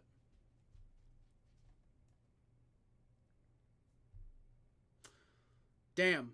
Well, fuck. Okay, sorry, boys. No longer tummy. No longer tummy. Yeah. Habs suck. Rebuild is a failure. Caulfield is overrated. And then I love this team. I'm a big Habs fan. I always support the Canadiens. Montreal's the biggest franchise. Absolutely, Simon. Montreal, the biggest and the best franchise, easily. 100%, my good sir. Absolutely. All right, I'm sorry, guys. I gotta finish these stats. Michael Pizzetta, I think, was the last one I got to. Jonathan Kovacevic has 6 goals, 2 assists, 8 points. Tanner Pearson's got 4 goals, 4 assists, 8 points. Christian Dvorak, who's out for the remainder of the year, and Jesse Ullinen, who's a healthy scratch, each have 3 goals, 4 assists, 7 points. Jordan Harrison, Raphael Harry Pinard. Timmy has been end-gamed. He is, or if you reverse that, he has been Dean Emag. Yeah, Jordan Harris and Raphael Harpenard each have a goal, 5 assists, 6 points. Jane Struble. Yeah, me and Simon versus nice Simon. Exactly, Simon. I get that. Jane Struble's got 2 goals, 3 assists, 5 points. Gustav Lindstrom, when he was with the Canadiens, had 3 goals and assists for 4 points. Mitchell Stevens is currently in Laval, has 2 goals, assists, 3 points. Arbor Jack has got a goal, 2 assists, 3 points. Joshua Waugh has a goal and assist. Kirby Doc, Caden Primo, and Sam Montebo each have 2 assists. Jake Allen's got 1 assist.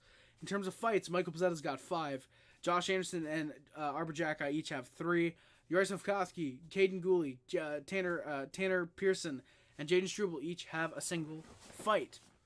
So yeah, guys, that is going to do it for today's stream. Thank you guys so much for watching. Please do not forget to like, comment, subscribe, favorite, whichever includes but it's not limited to YouTube, Facebook, Twitter, Instagram, My name is Fresh Goods, the Puff Club, the Ace Clubs, Hub Hub, if you remember the Mod Squad, videos, it is much greatly appreciated. Thank you guys so much for watching.